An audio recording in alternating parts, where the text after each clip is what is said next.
Chapter 708. Gurgle, gurgle, bubbles suddenly appeared on the mirror-like nether spring. In the blink of an eye, it turned blood-red. Accompanied by the ripples of the bubbles, a passage appeared as if the water surface was cut open. Two figures walked out one after another. The one in front was East Unicorn Ghost Emperor, and the one behind was Lin Muyu. Immediately, the group of official lords and ghost dragon leaders were dumbfounded. Lin Muyu was still alive. This was unbelievable. What made East Unicorn Ghost Emperor show such kindness? Greetings, Your Majesty. The official lords knelt together, which was equivalent to kneeling to Lin Muyu, who was beside East Unicorn Ghost Emperor. An official lord raised his head and asked in confusion, Your Majesty, Lin Muyu trespassed into the nether spring and disturbed the rules of the three realms. Why did Your Majesty let him go? East Unicorn Ghost Emperor's face was enshrouded in a faint light. This was a kind of concealment technique. Without this light, East Unicorn Ghost Emperor's beaten face would be seen. Moreover, he silently circulated his strength and found that although the seal on the divine power in his body had been partially unlocked, he still couldn't use most of his power. With his current power, he still wasn't confident of winning against Lin Muyu. Therefore, he took a deep breath and said with bright eyes, Lin Muyu broke through the 12 worlds of the nether spring and saw through the mortal world. I am very appreciative of him, so I decided to exempt him this time.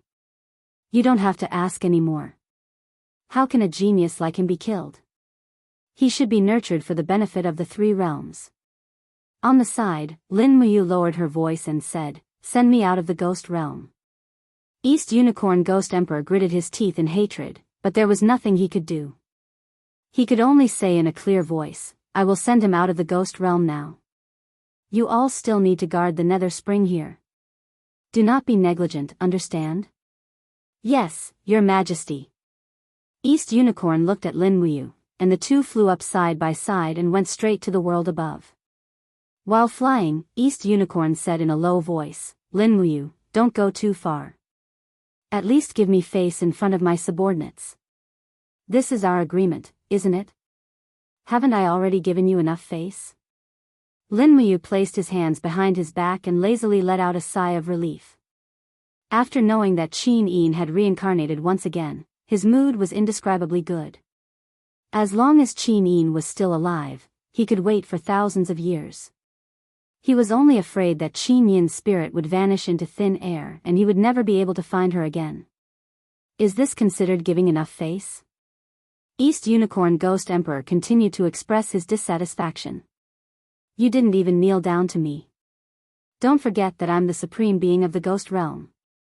You're just a scattered god. What right do you have to be on equal footing with me? Lin Muyu raised her brows and said bluntly, a loser wants me to kneel before you? Dream on. Dong Lin, if I really don't give you face, I'll immediately hire 10,000 storytellers to divide the story of your defeat into 24 chapters and 48 sections. Then, I'll narrate it on the bridge for 3 days and 3 nights, letting everyone in the three realms know of your glorious deeds. Damn, aren't you too ruthless? East Unicorn Ghost Emperor's heart skipped a beat. If that was really the case, his reputation would be ruined. How could he still have the face to be one of the 3 supreme beings of the ghost realm in the future? Lin Muyu was slightly proud of herself. This time, she had finally grabbed Dong Lin's weak point. This guy was willing to suffer for his reputation. As long as she had this weakness, she wouldn't have to be afraid of him for the rest of her life. Thinking of this, Lin Muyu continued leisurely, but don't worry. After I return to the Shattered Cauldron realm, although I will tell some people that I defeated you, they will definitely keep their mouths shut.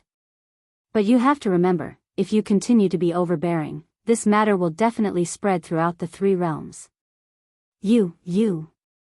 East Unicorn Ghost Emperor was like a deflated balloon. He lost his temper and said, then what do you want? You have to take good care of everyone who passed away in the Shattered Cauldron Realm Empire. Don't let them enter the 18 levels of hell. Don't let them enter the nether spring or the soul refining pool. Do you understand? Got it. You're really troublesome. Dong Lin said coldly. Anyway, it's fine as long as you understand. Lin Muyu smiled secretly. She saw East Unicorn Ghost Emperor with his hands behind his back. After a sharp scream, he actually pierced through the sky. A blood-colored passageway went straight to the surface of the Yellow Springs. It was like a VIP passageway for Ghost Emperors.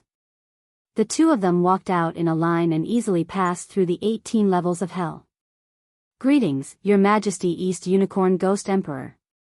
Around them, thousands of ghost generals and ghost soldiers knelt together.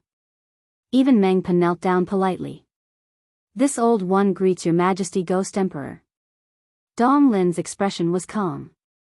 He said, Mengpa, on the wheel of time, how long until the plain entrance to the Shattered Cauldron realm opens? Mengpa counted with her fingers. In an hour, it will be midnight in the Shattered Cauldron realm. At that time, the Ghost Gate will naturally open. East Unicorn Ghost Emperor raised his eyebrows. Lin Muyu, I will send you here. I hope that you will behave yourself in the future. Don't forget our agreement. Do you understand? Thank you, Your Majesty Ghost Emperor Dong Lin.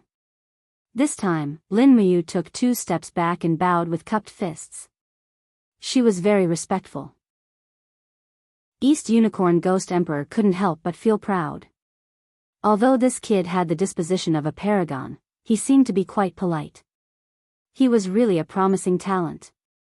Not long after, East Unicorn Ghost Emperor's body sank into the ground. Under Meng Po's lead, Lin Muyu came to the entrance of a nest in the swamp. If she wanted to return to the Shattered Cauldron realm, she had to pass through this place at a specific time. Otherwise, she would probably have to leap to another plane. Actually, Lin Muyu could also pass through space. However, this was the ghost domain. It was too far away from the mortal world. If she made a mistake, she would fly into another space. Time couldn't be wasted, so it was better not to waste time. 1 hour was neither long nor short. Mengpa, who was at the side, wanted to say something but stopped herself. She looked like she wanted to chat about family matters, but Lin Muyu was really not interested. She held the star's sword and stood there arrogantly. Humph, brat, what are you being arrogant for? You're just like that Tang Xiaoxi. I'm so angry. Mengpa muttered softly. Lin Muyu's hearing was very strong. Naturally, she heard every word. She couldn't help but ask in surprise, Mengpa, what did you say? Tang Xiaoxi also came to the ghost domain? Yes, what do you think? Mengpa said angrily, that damned girl killed hundreds of ghost soldiers on the surface of the underworld and made a mess in the 18 levels of hell. Finally, she rescued Qin Yin's soul from the soul refining pool and sent it into the reincarnation well. Humph. I really don't know what the 5 ghost emperors were thinking. They let this damned girl leave the ghost domain alive. It's so unbelievable. Lin Muyu was dumbfounded. He had been going back and forth in the ghost domain, but he didn't know that Tang Xiaoxi had done such a big thing in the ghost domain. It seemed that it was all thanks to Tang Xiaoxi. Otherwise, Qin Yin wouldn't have been reincarnated so easily. She couldn't help but sigh in her heart. Men couldn't understand the friendship between women, just like women couldn't understand the affection between men. Tang Xiaoxi killed her way into the ghost domain to save Qin Yin.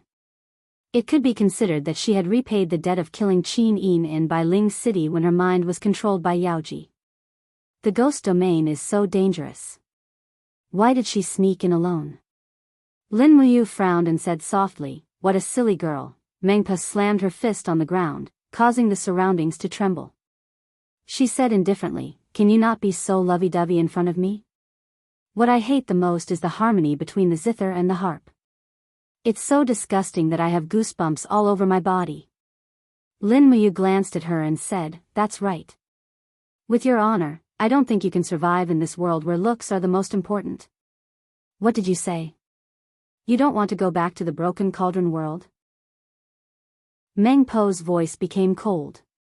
Lin Muyu hurriedly smiled and said, Io, Sister Mengpa, what are you talking about?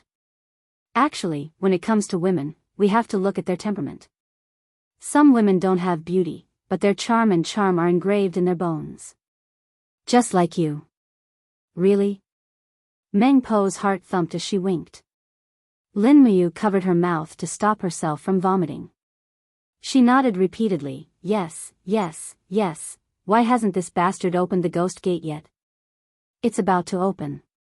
Little sweetheart, don't be in such a hurry, motherf asterisk cur. Lin Muyu cursed in her heart. 10 miles southeast of Heaven Connect City, in the mass grave. The cold wind swept across the land. The mass grave was already covered in a thick layer of snow. Although it was snowing heavily, one could still vaguely see the flickering light of torches. A group of generals wearing the leather robes of the empire stood guard here. Under a towering poplar tree, Tang Xiaoxi stood there quietly. Snowflakes fell on her cheeks and eyelashes, melting rapidly. The snow grew heavier and heavier, but Tang Xiaoxi remained unmoved. It had already been half a month since she left the ghost domain, but Lin Muyu had yet to return. This proved that Lin Muyu had already been in the Nether Spring for more than half a month. Rustle, Wei Chou walked over with Situ Sen, Situ Shui, and Bai Yin. He cupped his fists and said, Princess Shi, it's snowing so heavily tonight. Why don't you stop waiting? It'll be bad if you get sick from the cold. We'll stay here and wait for His Highness King Qin. No, I'm not going back. Tang Xiaoxi shook her head. She felt that it was a little rude to say this, so she added, I won't know what to do if I go back and face an empty courtyard alone. Duke Wei, you don't have to worry about me. I won't get sick from the cold. Then, all right.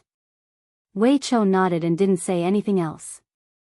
Not long after, there was a sudden crack in the snow. A flash of lightning flashed, and the plane's wall was torn open. Ah! Tang Xiaoxi hurriedly looked over. She saw a figure shuttling out. It was Ouyang Yan, who was wearing a pure white fur robe. She pursed her lips and smiled apologetically. I'm sorry to have surprised everyone for nothing. I'm here to wait for Her Highness Lin Muyu. Tang Xiaoxi couldn't help but feel very disappointed. She really wanted to beat her up. But before Tang Xiaoxi could dispel this idea, there was suddenly another flash of lightning behind Ouyang Yan, and a handsome figure flew out. The powerful impact of penetrating the wall of the plane made him involuntarily lean forward a few steps, and with a pa sound, he knocked Ouyang Yan to the ground. Ah! Lin Muyu said blankly, it's snowing? It's so cold, why are there so many people? Xiao Shi, you're here too. Who did I knock into just now? Tang Xiaoxi suppressed the excitement in her heart. She was so happy that she almost cried. It was great to see him come back alive. Ouch! On the snowy ground, Ouyang Yan held her perky butt and slowly stood up. She said, Your Highness, you used too much force, and the angle was wrong. You really are a virgin who doesn't know anything. Pure young body, no wonder you're so good at cultivation. Lin Muyu, Tang Xiaoxi, Wei Chou.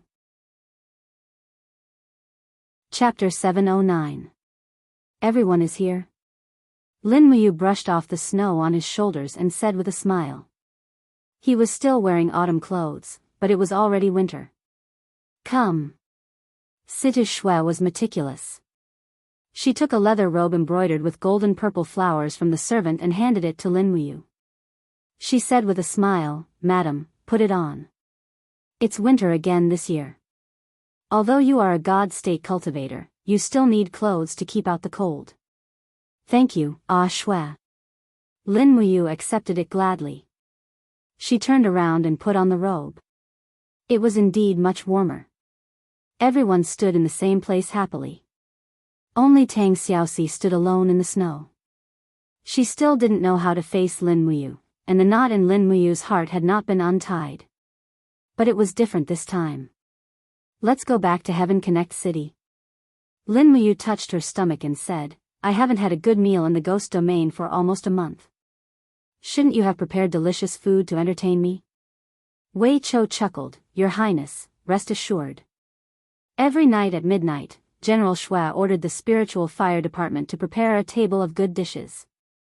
It's just that Your Highness didn't come back until today. That table of good dishes has been taken advantage of by us. Let's go. Lin Muyu walked straight out of the forest.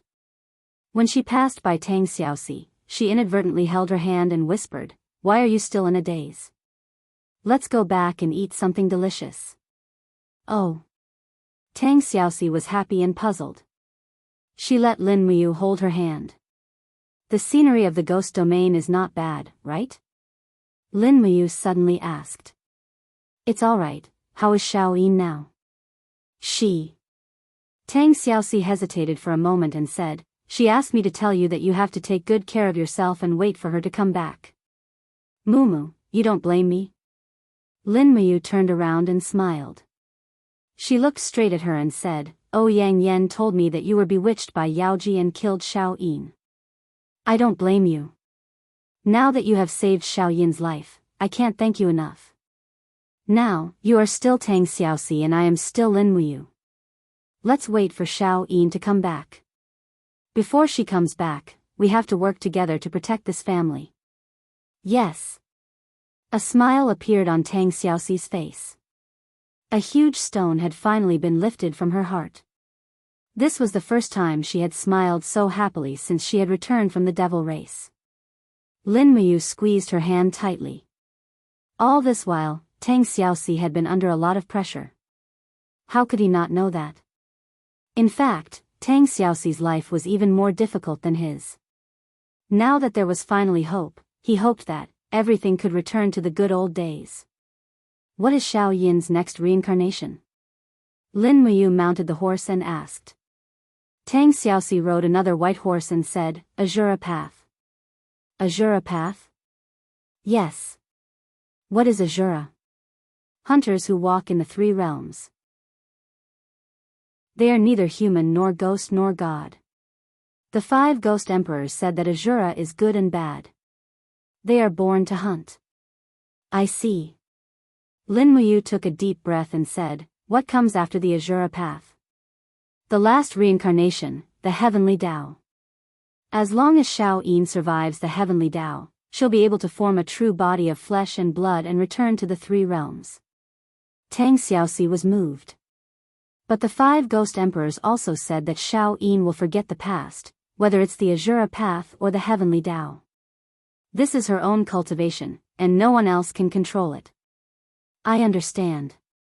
Lin Muyu clenched his fists.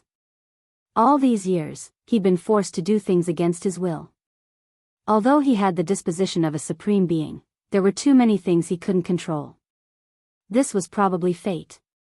Some things were destined to go with the flow, and couldn't be forced. Skyspan City, King Qin's mansion. It was brightly lit and bustling. Almost all the commanders and captaincy generals in the Longdan army camp were present. Even the administrative officials of Skyspan province and Lingdong province were gathered to celebrate the return of Lin Muyu, the king of Qin.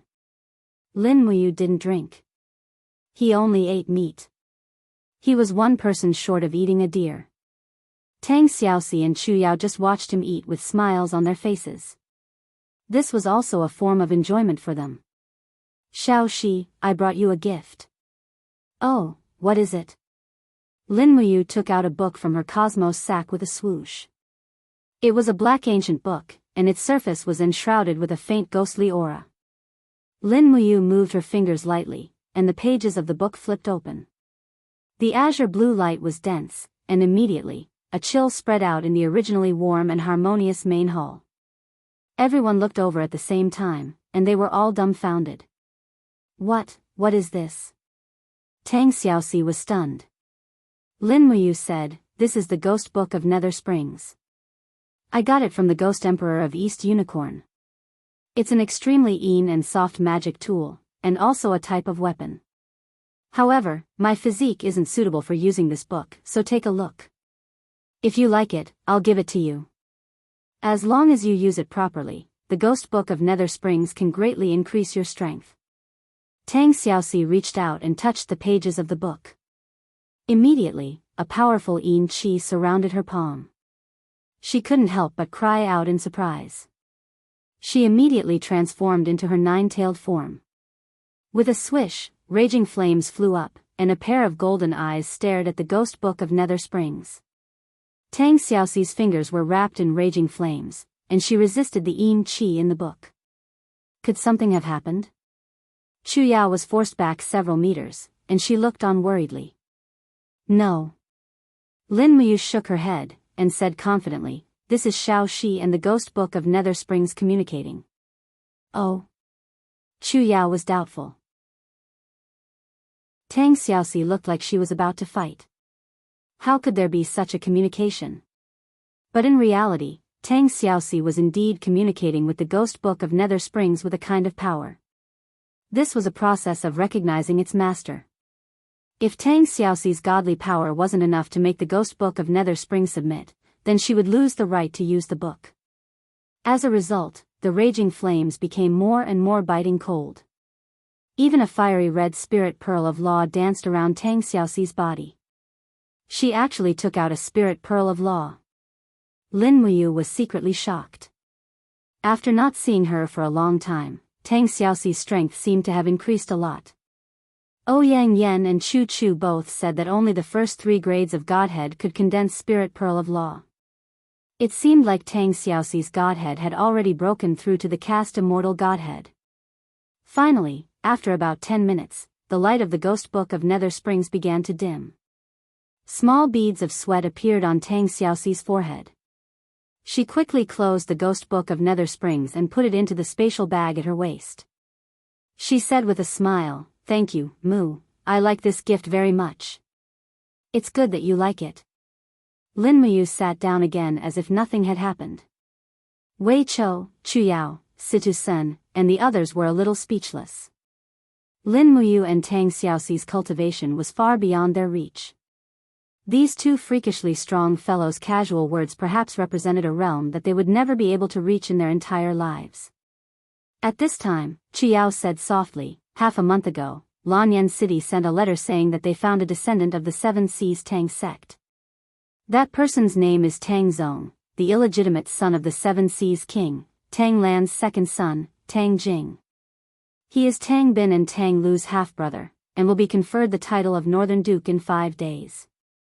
Yan and Suyu wrote that if you can make it, it's best if you bring Shaoxi back to Lanyan City to participate in the conferring ceremony.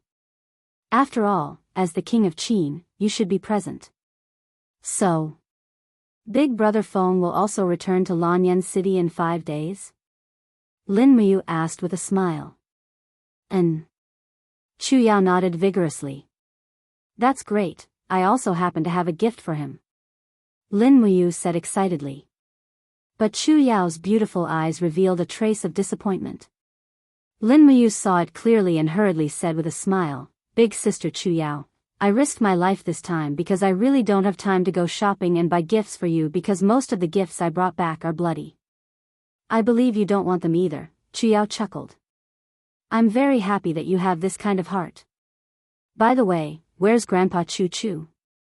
"He went into the mountains to collect herbs these 2 days. You don't have to worry about him. Just go and do your thing." Lin Muyu looked at the crowd and said, "How is everyone these days?" Situsen cupped his fists and said, "Your Highness, I haven't made any progress in the cultivation of star tactics. I hope your Highness can take some time to teach me." No problem. Where's Wei Chou?" Wei Chou said happily, "Your Highness, I've stepped into the sanctuary realm under Chu's guidance." "Great, that's great." Lin Muyu slapped her thigh and said, "All of you need to step into the sanctuary realm soon. I don't want to be in my 20s while all of you are doddering old men. That would make me very sad." Everyone laughed loudly. At this time, Lin Muyu thought of something and said, "Wei Chou, I have a demon god divinity here. If you don't mind, I can help you refine this divinity and start to nurture the divine power in your body to speed up your cultivation. But there will be a certain degree of danger. Are you willing?" Wei Chou was overjoyed and he cupped his fists and said, "I'll listen to your Highness's arrangements." Great. Lin Muyu's idea was very simple. It was the method used by the 7 luminaries demon emperor back then. She injected a strand of divine power into a mortal's body. As long as the mortal's body could withstand it, the divine power would be very beneficial and could even help him step into the immortal state in advance. At night, the side hall was filled with a piercingly cold light. Lin Muyu took out her treasure cauldron and started refining the demon god divinity. The demon god divinity was roughly the same grade as the heavenly Dao divinity. It wasn't too strong, but with Lin Muyu's supremacy divinity, it was definitely able to suppress it. Although the refining process was difficult, it was still a success. When the sun rose, the demon god divinity had already dissipated. More than 70% of the divine power was lost. Close to 10% of the divine power was absorbed by Wei Chou and the remaining 20% was refined by Lin Muyu. When the sun rose, Wei Chou sat cross-legged on the ground. He could already guide the divine power to circulate in his body. Lin Muyu clenched her fists and waves of energy surged through her body. A total of 21 heavenly caves. So she had also broken through to the 21st heavenly cave realm. The cultivation of the immortal state couldn't be rushed. The right path was to improve bit by bit. Many thanks, Your Highness. Wei Qiu opened his eyes and said with a face full of joy. There was a hidden divine light in his eyes. You're welcome. Lin Muyu kept the treasure cauldron and suddenly asked, Wei Qiu, how is the matter of building a naval fleet going? I and the Navy Commander Bailey Tsang are already working on it. However, building a shipyard costs too much money. So for the time being, the shipyard in Lanyan City is only building warships. Please rest assured, Your Highness, there won't be any battles on the sea for the time being. Those clowns from Mihan Nation are not a threat at all. Don't be negligent. We must build a naval fleet that can sweep across the sea as soon as possible. Yes. Lin Muyu didn't know why she always wanted to build a naval fleet, but she just couldn't feel at ease. She had a feeling that the current Imperial Navy was like the Northern Seas Navy. Once a new enemy appeared on the sea, the Imperial Navy would not be able to withstand a single blow. Chapter 710. 3 days later, Lin Muyu and Tang Xiaoxi set off for Lanyan City with light luggage. Both of them were god-level experts, and with their ability to fly and travel, they could rush back to Lanyan City in a day. Ouyang Yen wanted to come along, but Lin Muyu forced her to stay in Heaven Connect City. Heaven Connect City needed a god-level expert to guard it. After all, the demon race's strength was still there, so they couldn't afford to neglect it. At dusk, the forest outside Lanyan City had already lost all its leaves. It was barren, and the scene of old trees and crows could not help but make one sigh with emotion. Years passed.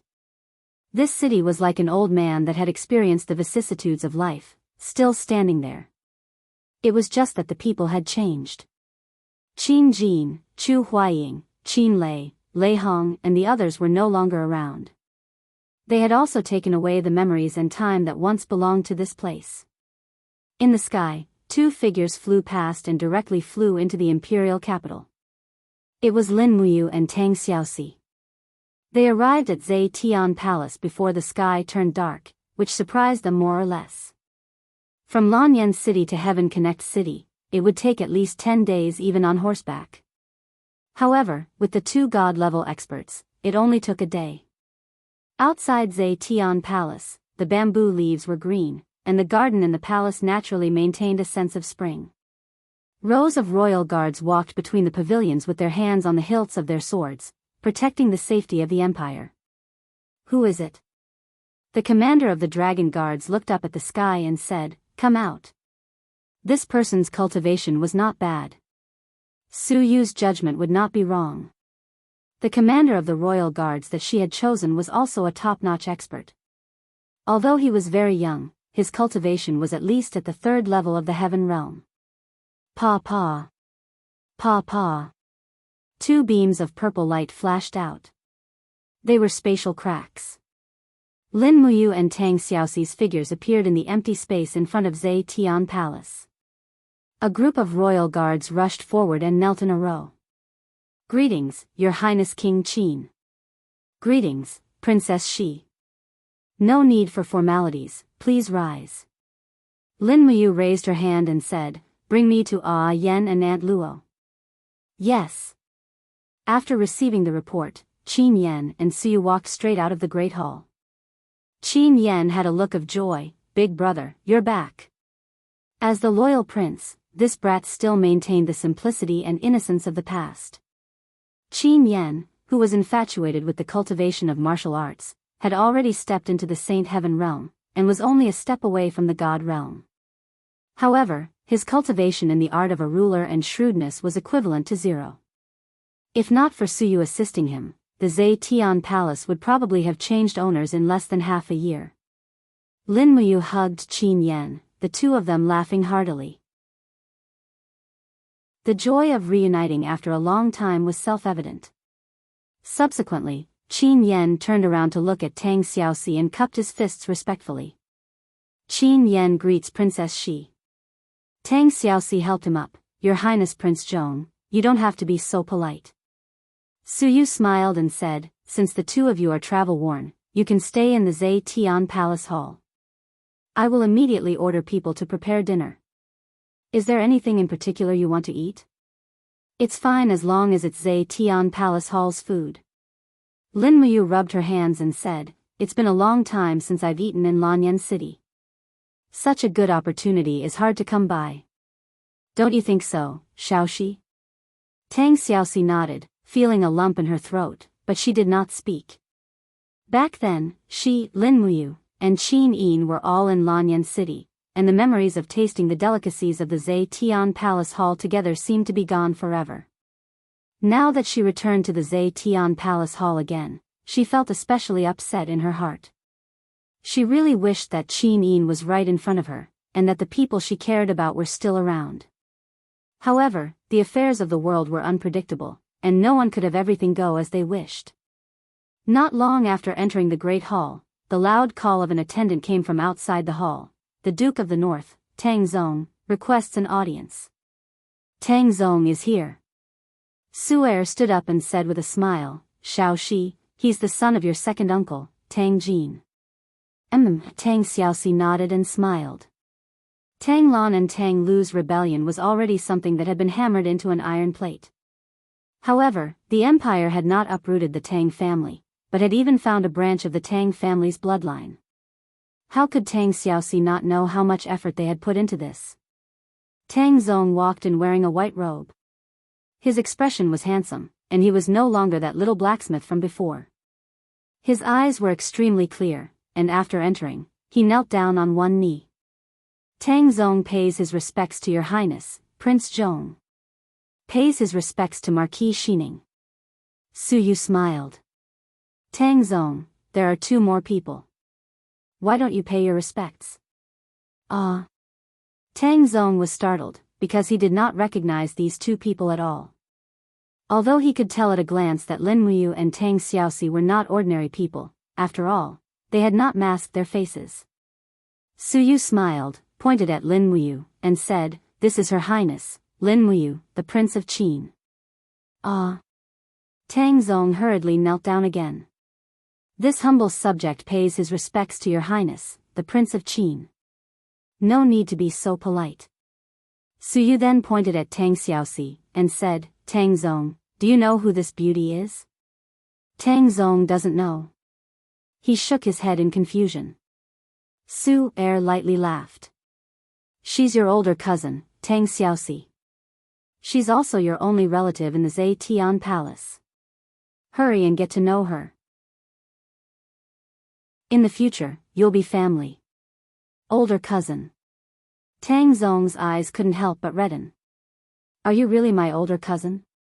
Tang Xiaoxi walked up and gently stroked Tang Zong's arms, helping him up. She said, as expected, "You look a lot like second uncle when he was young." Tang Zong hurriedly bowed again. Tang Zong pays his respects to older cousin. "Oh, no, pays his respects to the Fuguo princess." Tang Xiaoxi giggled. "Silly boy, stop bowing. Why are you bowing so much?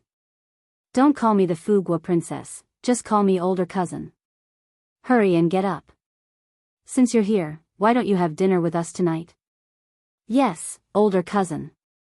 Tang Xiaoxi looked at Tang Zong's honest appearance and said with a smile, Tang Zong, from now on, you're the successor of our Tang family.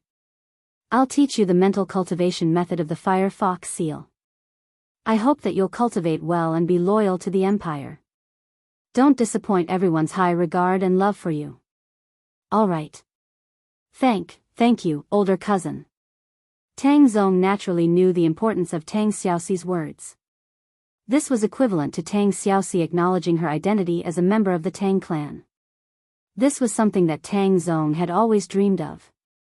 Moreover, it was publicly acknowledged that one couldn't become the master of the Seven Seas Tang sect without cultivating the Fire Fox seal. Tang Xiaoxi personally imparting the Fire Fox seal was a great honor. A little later, a winged cavalry warrior came to report, Prince Xian Feng Jixing's convoy has entered Lanyan City and is heading toward the Zhe Tian Palace. Dinner isn't ready yet. Big brother Feng has finally made it in time for dinner. He's really in a hurry. Lin Muyu smiled. Tang Xiaoxi smiled and said, Mu, should we go and welcome General Feng? Lin Muyu nodded. Seeing that Tang Xiaoxi didn't harbor any hatred toward Feng Jixing, he felt at ease. After all, the 100 traders from the Tang clan, as well as Tang Lu, were all killed by Feng Jixing. If Tang Xiaoxi hated Feng Jixing, there was nothing wrong with that. However, Tang Xiaoxi was a righteous person and knew that Tang Lu and the others were courting death by themselves and had nothing to do with others. Not long after, several tens of riders left the Zhe Tian Palace, heading toward the Tongtian Street to welcome Prince Xian. From afar, there was an endless stream of carriages, and the flags of Prince Xian and the Empire's purple Yinhua were connected together. Feng Jixing was riding at the very front of the crowd, flying over. When he saw Lin Muyu from afar, he could not help but let out a hearty laugh and say, You're really early. That's right. To think that you even got a guard of honor to come over. Lin Muyu touched her nose and said, Big brother Feng, you've changed. You're no longer that simple and unadorned. You've started to pay attention to extravagance and the prestige of a king. Sigh, I really didn't expect this. Feng Jixing smiled unhappily and said, I really feel like hitting you. Do you think that I don't want to fly to Lanyan City alone? But look at what the carriages behind me are transporting. There are over 1,000 heavenly books, a tremendous amount of weapons, shields, armors, and rations, as well as 500 carriages of gold and silver. If I don't personally escort them and get robbed by the mountain bandits on the way, wouldn't I be busy in Lingnan for the past half a year? All right. You're right. The food in the Zhe Tian Palace is almost ready.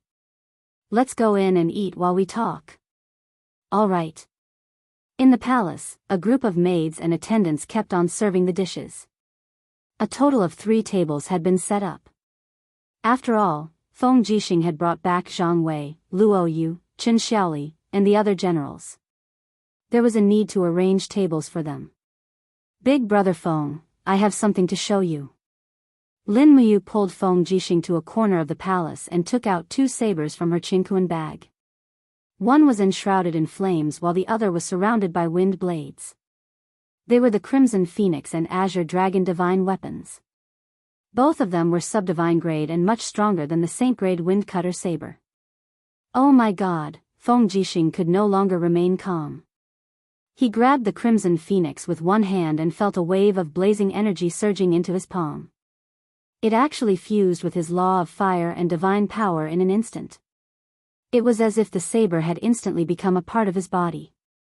He instantly entered the realm of being one with the saber.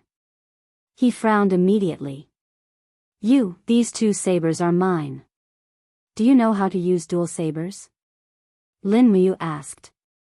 Ha ha ha ha, Feng Jixing laughed loudly. Are you kidding me? The wind saber technique that I created is a different path. It originally had a set of dual sabers. Don't worry. What's so special about these sabers? They're called the Crimson Phoenix and Azure Dragon respectively. They're the weapons of a sovereign in the ghost realm. Feng Jixing was stunned. You're actually helping me get weapons from the sovereign? I didn't. I killed him and took them while I was at it. But I'm not giving these 2 sabers to you for free. Lin Muyu said. Feng Jixing narrowed his eyes. Name your price. Don't be too harsh. The taxes in Lingnan aren't that high. Lin Muyu raised 2 fingers. Oh. Feng Jixing was overjoyed. At least you have a conscience. 2 million Jin coins is enough. Who said 2 million? I want 200 million Jin coins. What? 200 million? Feng Jixing was shocked. Do you think I'm a tycoon?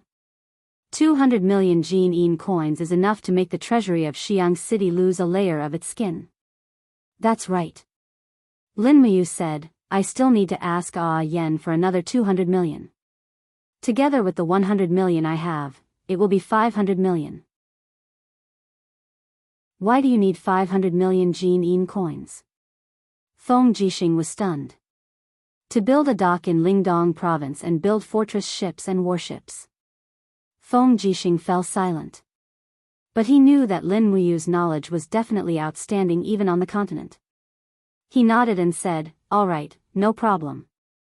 The Jin coins will arrive in Winterfrost City next month. Just let me know if you need anything else. Craftsmen, people who know how to build ships. Okay, I'll do my best. Chapter 711. To the north of the Tongtian Gorge, after passing through numerous mountain ranges, there was a plateau covered with a sea of snow. The 8 Wastelands, a vast plain, was once the gathering place of demons. However, the climate of the 8 Wastelands was very harsh. Over 7 out of 12 months of the year, it was covered with thick snow. Therefore, the grazing season and planting season could not exceed 5 months at most. However, such a barren plateau provided the main provisions for the hundreds of thousands of demons in the heaven-reaching gorge year after year. Several hundred years ago, the Demon King and the Saint Master led the majority of the demon race's population and army out of the Ba Wasteland, leaving only one aristocratic family of the demon race to guard the Ba Wasteland, which was the Nan Nan family, a famous family of the demon race. Lianji, Lianhai, Bai Bing and other demon race experts came from the Nan Nan family. For the past several hundred years, the Nan Nan family's contributions couldn't go unnoticed. At this moment, the 8 Wastelands was covered with ice and snow. Looking into the distance, there were no signs of human habitation. Only a group of cavalrymen on the snowy plains were galloping towards a castle in the distance. Zhongnan City was the fief of the Nan Nan family. The city wasn't big, but it still had a population of 200,000 demons. The cavalry team galloped into the city, heading straight for the city lord's mansion. At the front of the team was a young high-level demon with dashing eyebrows and starry eyes. A light red longsword hung from his waist, and there was a clear and arrogant expression on his face. Shen Baichuan was the son of Shen Xiang, the patriarch of the Zhongnan aristocratic family. At a young age, he had already stepped into the realm of a 6-star demon ancestor. In the younger generation of the demon race, his cultivation was second only to Qianfeng. Moreover, Shen Baichuan was well versed in the art of war and was said to be well versed in both the pen and the sword. Back then, he was highly regarded by the Demon King and the Saint Master. If it weren't for the fact that he lost to Qianfeng in a martial arts competition, he would most likely be the number 1 demon marshal. The inside of the mansion was empty and desolate. The white-bearded Shen Xiang sat on a stone bench in the courtyard, sipping tea. He said without turning his head, Baichuan, what's the matter? Shen Baichuan's expression was grave as he bowed and said, Father, are we going to keep waiting like this? Wait? What do you mean? Father, can't you tell? Shen Baichuan's eyes were cold. In the Battle of Tongtian Province, our god race suffered a crushing defeat. Qianfeng's command was weak, and Lin Muyu killed many of our warriors. Now, the god race's military strength in the Tongtian Gorge is only half of what it was half a year ago. Our Zhongnan aristocratic families lived frugally. Did they squander our wealth like this? Shut up. Shen Xiang stood up and said sternly, His Majesty the Divine Emperor has made his own decision. You have no right to speak. Father. Shen Baichuan cupped his fists, his cloak fluttering behind him. His eyes were filled with determination as he said, indecisiveness leads to chaos.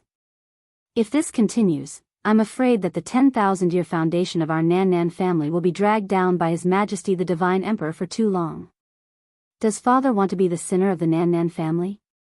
Baichuan, why are you speaking so presumptuously today? Shen Xiang's eyes were filled with coldness.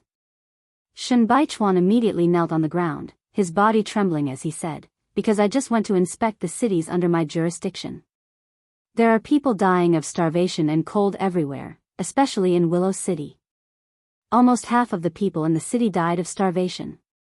The people have lost their homes, and the plague is spreading everywhere. The divine capital wants us to provide 3 times the number of horses, food, and weapons. If father agrees, I'm afraid the Nan family will be finished. Shen Xiang squinted his eyes and asked, what do you want to do? Shen Baichuan gritted his teeth, I hope father can let me go to Tong Tian Gorge. I want to see His Majesty personally and ask him to change the overall strategy. Defending Tong Tian Gorge will only cause our god race to lose again and again. Ever since Qianfeng married Her Highness Jing, he has been living like a prince. He's no longer as wise as he was in the past. If we let Qianfeng lead the god race's army, I'm afraid it will lead to the destruction of our god race. Then how do you think the god race should defend against the enemy? The Empire's demonic crystal cannons are very powerful. They have a long range and great power. Even if they are not accurate enough, they are still very terrifying. They can dominate the entire battlefield. The energy of the Tong Tian Gorge is getting weaker day by day. As long as the Empire gathers enough demonic crystal cannons, they can blast the Tong Tian Gorge open and advance into the Tong Tian Gorge step by step. The narrow terrain of the Tong Tian Gorge is not conducive for large armies to fight. It's very difficult to use the roundabout strategy. Once the humans transport the demonic crystal cannons in, the Tong Tian Gorge will become the burial ground of hundreds of thousands of god race warriors. So. Shen Baichuan took a deep breath. His eyes were full of wisdom as he said, if I were the commander, I would order the god race to retreat from the Tong Tian Gorge, give up the god's capital and enter the 8 wastelands. We will retreat in order to advance. We will disperse the armor demons and form an alliance with the northern desert tribes from the north. We will break through the northern gate of the Empire's Cloud Province and attack the Empire's army from the plains. As long as we get the Cloud Province, we will have the capital to continue to compete with the humans. Father, as the saying goes, water is unpredictable and soldiers are unpredictable. If we are trapped in the Tong Tian Gorge, it will only lead to our destruction. That's all I have to say. Father, please judge the situation. Shen Xiang sat on the stone stool again. The cold stool made his buttocks feel cold. After a while, Shen Xiang said, why do you think that His Majesty the God Emperor will appreciate you and give you the title of Marshal? Because, Shen Baichuan smiled and said, because Zhongnan family has 100,000 cavalrymen in the 8 wastelands. These 100,000 cavalrymen can protect His Majesty. If His Majesty doesn't retreat into the 8 wastelands, then our 100,000 cavalrymen can't provide such protection for His Majesty. Shen Xiang was startled. Baichuan, what do you mean by that? What I mean is very clear. If Feng Yuan can become the god race's emperor, then Shen Xiang can also become the god race's emperor. If Feng Yuan is stubborn, then he can no longer be the god race's emperor. Shen Xiang pondered for a long time before he waved his hand and said, I'm tired, I'm going to sleep for a while. Baichuan, you decide everything yourself. This is the Zhongnan family's golden seal, you have to use it properly. With that, Shen Xiang stood up and walked shakily to his room. 2 graceful maids hurriedly came out to welcome him. On the other hand, Shen Baichuan's gaze was fixed on the stone table. There was a small and exquisite golden seal on the table. This golden seal was the symbol of the highest authority in the entire Nan aristocrat clan. It was the tiger seal that could mobilize 100,000 cavalrymen. Immediately, Shen Baichuan's heart pounded violently. He was actually so close to the highest authority. Wasn't this the day he had been dreaming of? His palm covered the golden seal's handle. Even the golden seal still had Shen Xiang's warmth. Father, just watch. I will definitely revive the god race. 100 miles west of Lanyan City, an ancient city pass stood between the plains and the endless forest. It was the demon-subduing pass, a pass that had existed for a long time. It was the existence of the demon-subduing pass that prevented the millions of demons from invading the east and ensured the long-term peace of Lanyan City. During the 4 years that Tang Xiaoxi had been in a coma in the Tongtian Gorge, the demons had repeatedly caused trouble at the pass. As a result, the Zetian Palace had ordered to increase the number of Marquis Jinshi's soldiers to 150,000. At the same time, the demon-subduing pass had been expanded to become a huge pass that could accommodate 150,000 soldiers. From the east of the pass, a man and a woman were walking side by side. They weren't walking fast, but they weren't slow either. "Sergeant, look, someone is coming over there." A young soldier stood up and pointed into the distance. Under the battlement, the sleepy middle-aged sergeant rubbed his eyes and glanced outside the wall. He couldn't help but frown and said, "That's strange. The demon-subduing pass is so desolate. The demon-subduing pass is full of demons who eat people without spitting out their bones. Who would come to the demon-subduing pass? Could it be that they are poachers who want to hunt spirit beasts in the endless forest? It doesn't look like it, sir. The leather robes that they are wearing seem to have the Qin clan's purple Yinhua emblem." Ah. The sergeant squinted his eyes and took a closer look. He couldn't help but tremble. "Oh my God, that man is wearing 3 golden general stars and is wearing a noble battle robe. Could he be one of the 3 kings? Also, sir, that woman is wearing a princess robe. I've seen Princess Tang Wei in Lanyan City. She was wearing the same robe. Then, they must be His Highness Prince Qin and Princess Tang Xiaoxi. Ah. It can't be. Is it His Highness Prince Qin who has become a god?" At this moment, Lin Muyu and Tang Xiaoxi had arrived at the bottom of the city. They leaped up and easily flew above the city. Tang Xiaoxi looked at the dumbfounded soldiers who didn't know whether they should shoot their arrows or not. She smiled and said, "Don't just stand there. Go and inform Lord Tangjin that Tang Xiaoxi and Lin Muyu are here." Yes, yes. A captaincy was overwhelmed by the favor and scrambled down the pass. Not long after, a martial artist wearing a silver battle robe sprinted down the cold stone steps. It was Tangjin. When he saw Lin Muyu and Tang Xiaoxi in the air, Tangjin's body trembled. He knelt down on one knee and cupped his fists. Subordinate Tangjin greets His Highness Prince Qin and Princess Shi. No need to stand on ceremony. Tang Xiaoxi floated down and held Tangjin's arms. She smiled and said, "You've worked hard guarding the demon suppression pass for so many years." "Not at all," Tangjin said with some bitterness. "Princess Shi, you're finally back." Because Linghu Yan hasn't seen Princess Shi for too long, he thinks that the Empire has harmed you, so he has repeatedly violated the border. These years, the demon suppression pass has been in constant war. More than 20,000 soldiers have died for the Empire because of this. Tang Xiaoxi was startled and said softly, "Yes, I understand. I'll go to the Forest of Infinity with Mu in the afternoon to see Linghu Yan. Don't worry, the demon clan won't disturb the demon suppression pass anymore." "Thank you, Princess Shi." Tangjin was grateful and said, "I'll hold a banquet in the pass at noon to entertain Your Highness and Princess Shi." Although the demon suppression pass is very poor, there's still some game that can go with the wine. Tang Xiaoxi smiled. "Yes, that's good.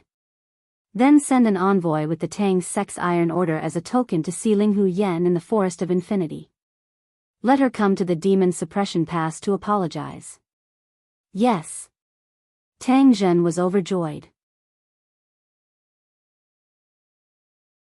Chapter 712. On a winter afternoon, Lin Muyu and Tang Zhen hadn't seen each other for a long time. Moreover, they were in a bitter and cold place like the Demon Suppression Pass, so they drank a few more cups of wine and were slightly tipsy. Standing side by side with Tang Zhen on the Demon Suppression Pass, they gazed at the Forest of Infinity. The highest point of the Demon Suppression Pass was at least 50 meters tall and was the tallest building in the Forest of Infinity. The view was extremely wide, and they could see more than half of the Forest of Infinity. Your Highness, look, how beautiful these mountains and rivers are. Tang Zhen gazed at the white snow in the distance, his face full of drunkenness. Lin Muyu couldn't help but point at the mountains and rivers, saying, although it's difficult, these mountains and rivers are gradually being incorporated into our territory. If the Qin Empire can be unified, you and I will both be heroes. Tang Zhen smiled, I don't ask for any achievements, I just want to stand in this world and not let anyone down. Your Highness, you've been fighting all these years, it's really been hard on you. What hard? Lin Muyu laughed self-deprecatingly, it's just like what you said, using war to stop war, to pacify the world, so that the people don't have to suffer the pain of war. All I want is to have a clear conscience. For 10 years. I've been fighting and killing, but I have a clear conscience. Those I've killed are those who deserve to be killed. Tang Zhen was stunned for a moment, then said, I'll be fair. If Great Qin didn't have you, Lin Muyu, I'm afraid the chaos would continue for another 20 years. Xiangyu, the Duke of Southern, killed 1 million people to save a city, that's an ambitious and ruthless person. Your Highness, you killed one person to save tens of thousands, that's a hero. The eyes of the world are bright, and they will see it very clearly. Lin Muyu laughed under the cover of her drunkenness and said clearly, if I had a choice, I wouldn't want to kill a single person. Who doesn't want to live a peaceful life? If I could choose, I'd rather plant 10 miles of peach blossoms and stay with the person I like. I'd no longer care about the affairs of the world. Who cares about the disputes between kings, who cares about the flames of war? I'd be happy in Xiaoyao. It's just a pity.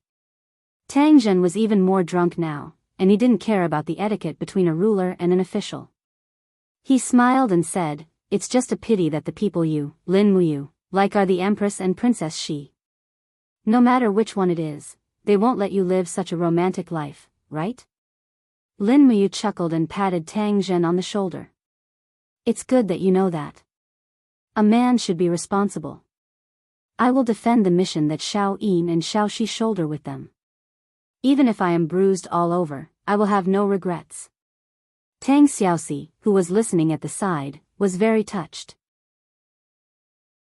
She raised her head and looked at Lin Muyu's handsome face, which was slightly red, and said, Mumu, are you really willing to guard the peach blossoms for me and Xiao Yin? Yes, I do. Lin Muyu nodded heavily. But I don't really like peaches. Tenli pear blossom it is then. I don't like pears either. Tenli grape trellis then. Grapes are too sour and hurt my teeth. Then. Lin Muyu was about to cry. Great aunt, what do you like to eat? Meat. Tang Xiaoxi held Lin Muyu's hand excitedly. Mu, after Xiao Yin returns and becomes successful, how about we go to the dragon forest to be hunters? Cloud deer meat for breakfast, mountain pork for lunch, and bear paw for dinner. What a wonderful life. Aren't you afraid of getting fat? Lin Muyu was helpless. Tang Zhen smiled and said, Your Highness, don't forget that foxes eat meat. Humph. Tang Xiaoxi glared at Tang Zhen. You are siding with an outsider. Tang Zhen, are you still a member of the Tang family? Yes, how can I not be? Tang Zhen grinned and said, Your Highness, I heard that you have met the illegitimate son of Second Master Tang Jin, Tang Zong, in Lanyan City? Yes, I have. It's a pity that I have to guard the demon subduing pass. Otherwise, I would like to go back and pay my respects to this Duke of Jinbei, the new master of the Seven Seas Tang sect. It's fine. After we meet Ling Hu Yen, you can naturally go back and see Tang Zong. Yes. Lin Muyu wanted to say something but stopped herself. Actually, everyone knew that although Tang Zong had been conferred the title of Duke of Zhenbei, he was nothing compared to the four dukes, Wei Chou, Xiang Yu, Xing Yifan, and Luo Xian. First of all, Tang Zong's military strength was extremely limited. The power of life and death in the Seven Seas province was concentrated in the hands of Zhe Tian Palace. But overall, it was still a good thing. After all, there was still a seedling left for the Seven Seas Tang sect. In truth, there were simply too many seedlings that wanted to find the Tang sect. Tang Lu and Tang Tian were both hedonistic young masters who had harmed many young girls among the common people when they were alive. If Xiao Han from the Fire Sparrow Division sent people to investigate, he could find at least 100 of them. But Lin Muyu couldn't be bothered to do such a strenuous and unrewarding thing. Since Qin Yin had chosen Tang Zong when she was alive, then so be it. In any case, this fellow was honest and kind. Fortune favors fools, and he would not incite Xing Yifan's jealousy and be killed. At this moment, the sound of hooves and conch horns came from afar. The demons from the endless forest had arrived. The horses' hooves made a rustling sound on the snowy ground. Linghu Yen was dressed in a white robe. Her hair was elegantly coiled into a golden crown, and resplendent white diamond earrings swayed beside her ears. Her entire being was as beautiful as an elf in the snow. She was worthy of the title of the Endless Forest's #1 beauty. Behind her, hundreds of demon generals spurred their horses to follow. Not a single one of them dared to overstep Linghu Yan's position. After all, there was a difference in status. When Linghu Yan raised her head to look at the demon subduing pass, she saw a vague figure that was very familiar. It was Tang Xiaoxi. Her Highness she, Linghu Yan's entire body trembled, and her nose felt sour. Without turning her head, she said to the demon generals behind her, "Her Highness she is not dead. Her Highness she is not dead." The Empire did not betray the demon race. That's great. Her Highness she is not dead. The group of generals raised their weapons one after another and shouted loudly, venting the joy in their hearts. The demon race's way of celebrating was so violent that the densely packed archers on the city gates all knocked their arrows and pulled them into a full moon, aiming at Linghu Yan and the others in the distance. "Put down your bows and arrows." Lin Muyu's voice was not very loud, but it was very penetrating, and there was an unquestionable sense of command in her voice. Immediately, the group of archers put down their bows and arrows. No one dared to act rashly. In front of a divine-level king, anyone who dared to act rashly would be courting death. Tang Xiaoxi's face was full of joy. "Linghu Yan is here. Mu, shall we go down?" "All right." Tang Xiaoxi leaped up and disappeared in a flash. A spatial ripple appeared in the air, and the next moment, her figure had already appeared several hundred meters below the city walls. This was the extraordinary power of a divine-level expert. Tang Zhen was stunned. When he turned to look again, he discovered that Lin Muyu had also disappeared. She had appeared on the snowy ground below the city walls. Tang Xiaoxi's figure, her cloak fluttering in the wind, was elegant and free of dust. These two divine-level experts were really infuriating. Tang Zhen clenched his fists and said to the group of captaincy behind him, "Come, follow me down the city walls to welcome Linghu Yan." "Yes." Linghu Yan dismounted and knelt on both knees, disregarding the filth on the snowy ground. Her voice trembled as she said, "Linghu Yan of the demon clan greets Her Highness she, Linghu Yan, get up." Tang Xiaoxi helped her up and said, "Why did you start a war with the Empire when I wasn't around? You even killed so many Empire soldiers. How do you expect me to explain this?" I, Linghu Yan looked aggrieved as she said, "I had no choice." Princess She suddenly disappeared from the world. Princess She's grandfather committed suicide in 100 Ridge City and died for the country. Her brother, Tang Lu, lost his military power in Seven Seas Pass. I thought that the Empire had already made up its mind to completely eradicate the Tang family, so we sent troops to attack Demon Subduing Pass. Tang Xiaoxi was extremely helpless. "I asked you to be loyal to the Empire, not to the Tang family. You can't betray the Empire just for me, can you? You attacked Demon Subduing Pass and caused so many Empire soldiers to lose their lives. The Demon clan must have suffered a lot as well. Why bother? But Ling Hu Yen still wanted to argue. But Lin Muyu persuaded her. Xiao Shi, Ling Hu Yen is confused because of her concern. Don't blame her anymore. Alas, Tang Xiaoxi sighed helplessly. The Demon clan was always a double-edged sword. They could protect Lanyan City, but they could also deal a fatal blow to Lanyan City. No matter what, she was duty-bound.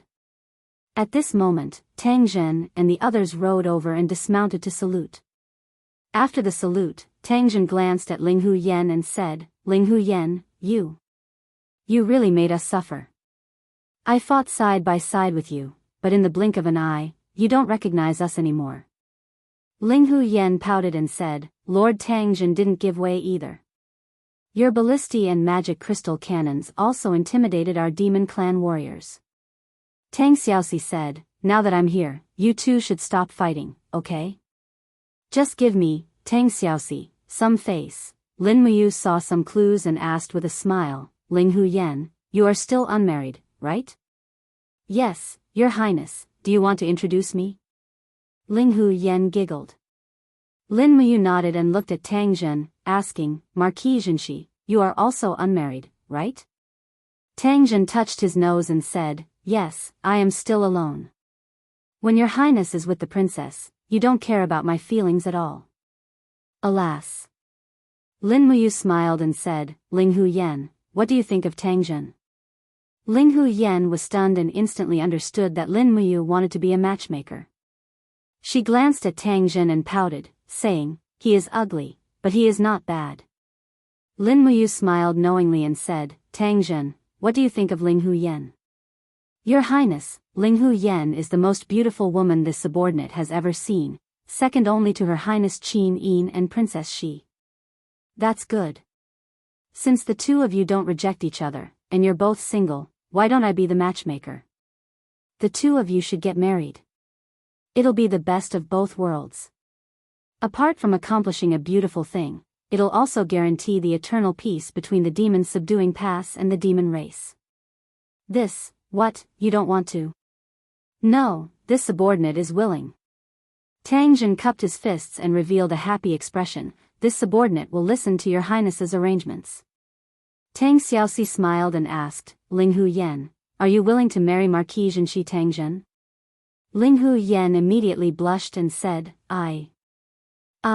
if you have something to say, just say it. I originally thought that Your Highness she would marry Lin Muyu and I would be a dowry, a concubine or something. I didn't think that Your Highness she would value this servant so much. Lin Muyu wanted to die and said, how can your imagination be so rich? I don't take concubines. Ling Hu Yen smiled and said, since Your Highness Prince Qin doesn't want me, then I can only marry Marquis Xianxia. Tang Zhen was overjoyed.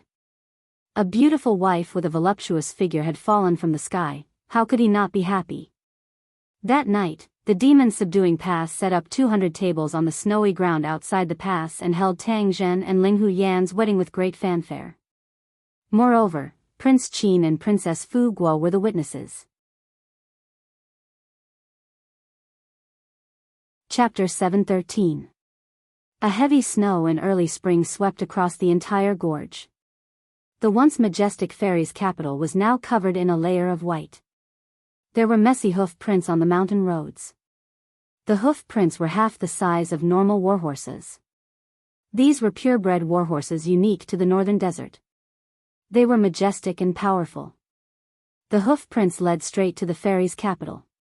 Clatter, clatter, the sound of swords rubbing against armor was heard. The group went to the palace, where Demon King Feng Yuan lived. Bang, the golden gate opened slowly. A high-level demon walked out with 2 rows of guards in golden armor. He shouted, Shen Baichuan of the Nan Nan family greets His Majesty. Then, he walked up and cupped his hands. General Shen, the guards of faraway country need to remove their weapons to greet His Majesty. Please. Shen Baichuan smiled coldly and didn't say anything else. He ordered his subordinates to remove their swords and handed them to the attendants. Then, he strode into the hall with 4 of his subordinates, each of whom wore the insignia of a major. After all, Shen Baichuan was a duke at the border. The Demon King sat on the throne while Qianfeng and the other generals stood on both sides. When Qianfeng and Shen Baichuan's eyes met, it was as if there was a fire burning in their eyes. Shen Baichuan and Qianfeng were known as the twin walls of the gods' race. They were both the best of the younger generation. Qianfeng was slightly better, but Shen Baichuan had never admitted defeat. "General, you must be tired." Feng Yuan smiled, holding the Blade of Kings. Shen Baichuan cupped his fists. "Your Majesty. I wonder why the young general has come to God's capital this time." Princess Royal Feng Jing, who was beside the Demon King, asked. "For the sake of saving the entire race from the abyss." "What are you talking about?" Feng Jing, was unhappy. "The gods' race has been in the fairies' capital for thousands of years. How come we're in the abyss now?" Shen Baichuan raised his brows. "Princess Jean, Heaven's Gorge is easy to attack but hard to defend. The Sky Veil has been repeatedly destroyed, and we've lost our barrier. Isn't this like fire and water? The human empire has stationed 200,000 elite soldiers at the front line of Sky Bridge City, and nearly 1,000 magic crystal cannons are eyeing us covetously. They may break through the southern gate of our Protoss race at any time. Does this count as being close to the abyss?" "You." Feng Jing, gritted her teeth, but she didn't know how to refute. Feng Yuan's expression was calm, and he didn't show anything. He only smiled. "General, you've been reading military books for a long time, so you must have extraordinary foresight. Since you've come to the fairies' capital, tell me, what do you think?" Shen Baichuan cupped his hands and said, "The Qin Empire only relies on the magic crystal cannons. Your Majesty, you can imagine that Wei Chou has led the Longdan army camp to operate in the Sky Bridge province for a long time. He's very experienced in both defense and offense. If we fight a positional battle with the Qin Empire, we'll definitely lose with their magic crystal cannons and battle formations. Even if Marshal Qianfeng connects with the Iha country and attacks from the south, it's just a temporary measure. Don't forget that Prince Xian, Feng Jixing, is eyeing us from the Qinling Mountains with 200,000 soldiers. As long as the Iha country attacks from the coast, they might be wiped out by Feng Jixing before they can even see the flag of the Longdan army camp. If that's the case, the gods' race will definitely lose." All the officials were rendered speechless by his words and remained silent. The Demon Emperor nodded slightly and said, "Little General, please continue." Shen Baichuan swept his gaze across and saw a hint of unwillingness flashing past Qianfeng's face. It was as if his thoughts had been exposed. Shen Baichuan couldn't help but feel a little proud and continued, "Lin Muyu is looking forward to fighting a positional battle with us. Therefore, he's not anxious at all. After taking over the Sky Bridge province, he's been training his troops, waiting for us to attack and send ourselves to our deaths. However, we might not necessarily have to fight a decisive battle with them on the plains." "Why do you say that?" The Demon Emperor was surprised.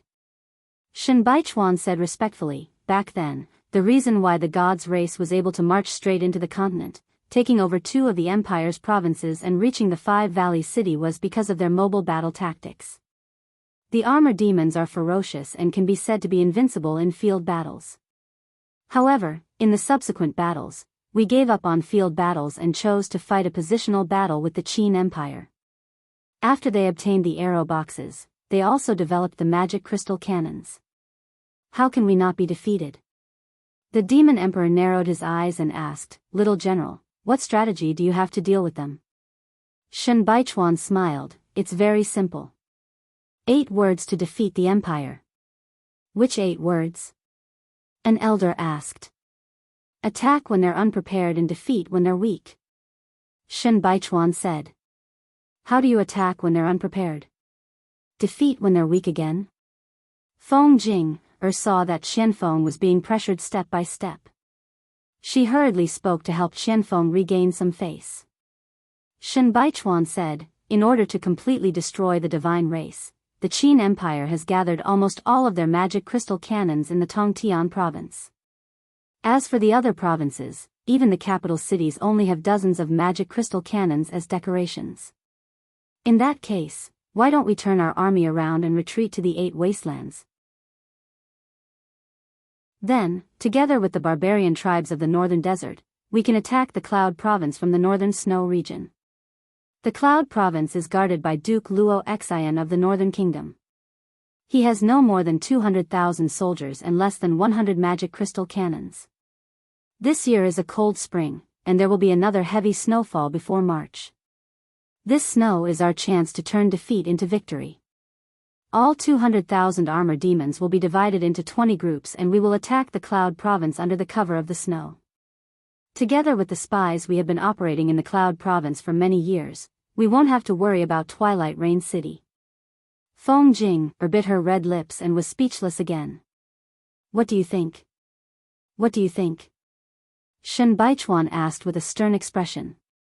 The group of old officials nodded their heads and seemed to have no other ideas. At this moment, Qianfeng suddenly slammed his palm on the table beside him and said in a low voice, "Nonsense. You're just an armchair strategist." Oh. Shen Baichuan smiled and said, "Why does Marshal Qianfeng think that I'm just an armchair strategist?"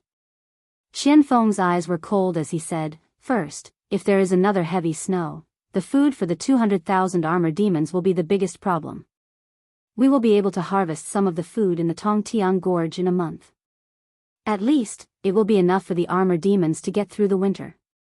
However, if we send our army to the north and launch an attack on the Cloud Province from the snowfield, food will be the biggest problem. 200,000 armor demons will have to eat 2 million kilograms of food every day. Where will they come from? I'm afraid that they will all starve to death before they even enter the Cloud Province. Second, the tribes of the northern desert will come as fast as hungry wolves. Haven't the tribes of the 8 wastelands been harassed by the northern desert enough? Cooperating with the northern desert is no different from asking a tiger for its skin.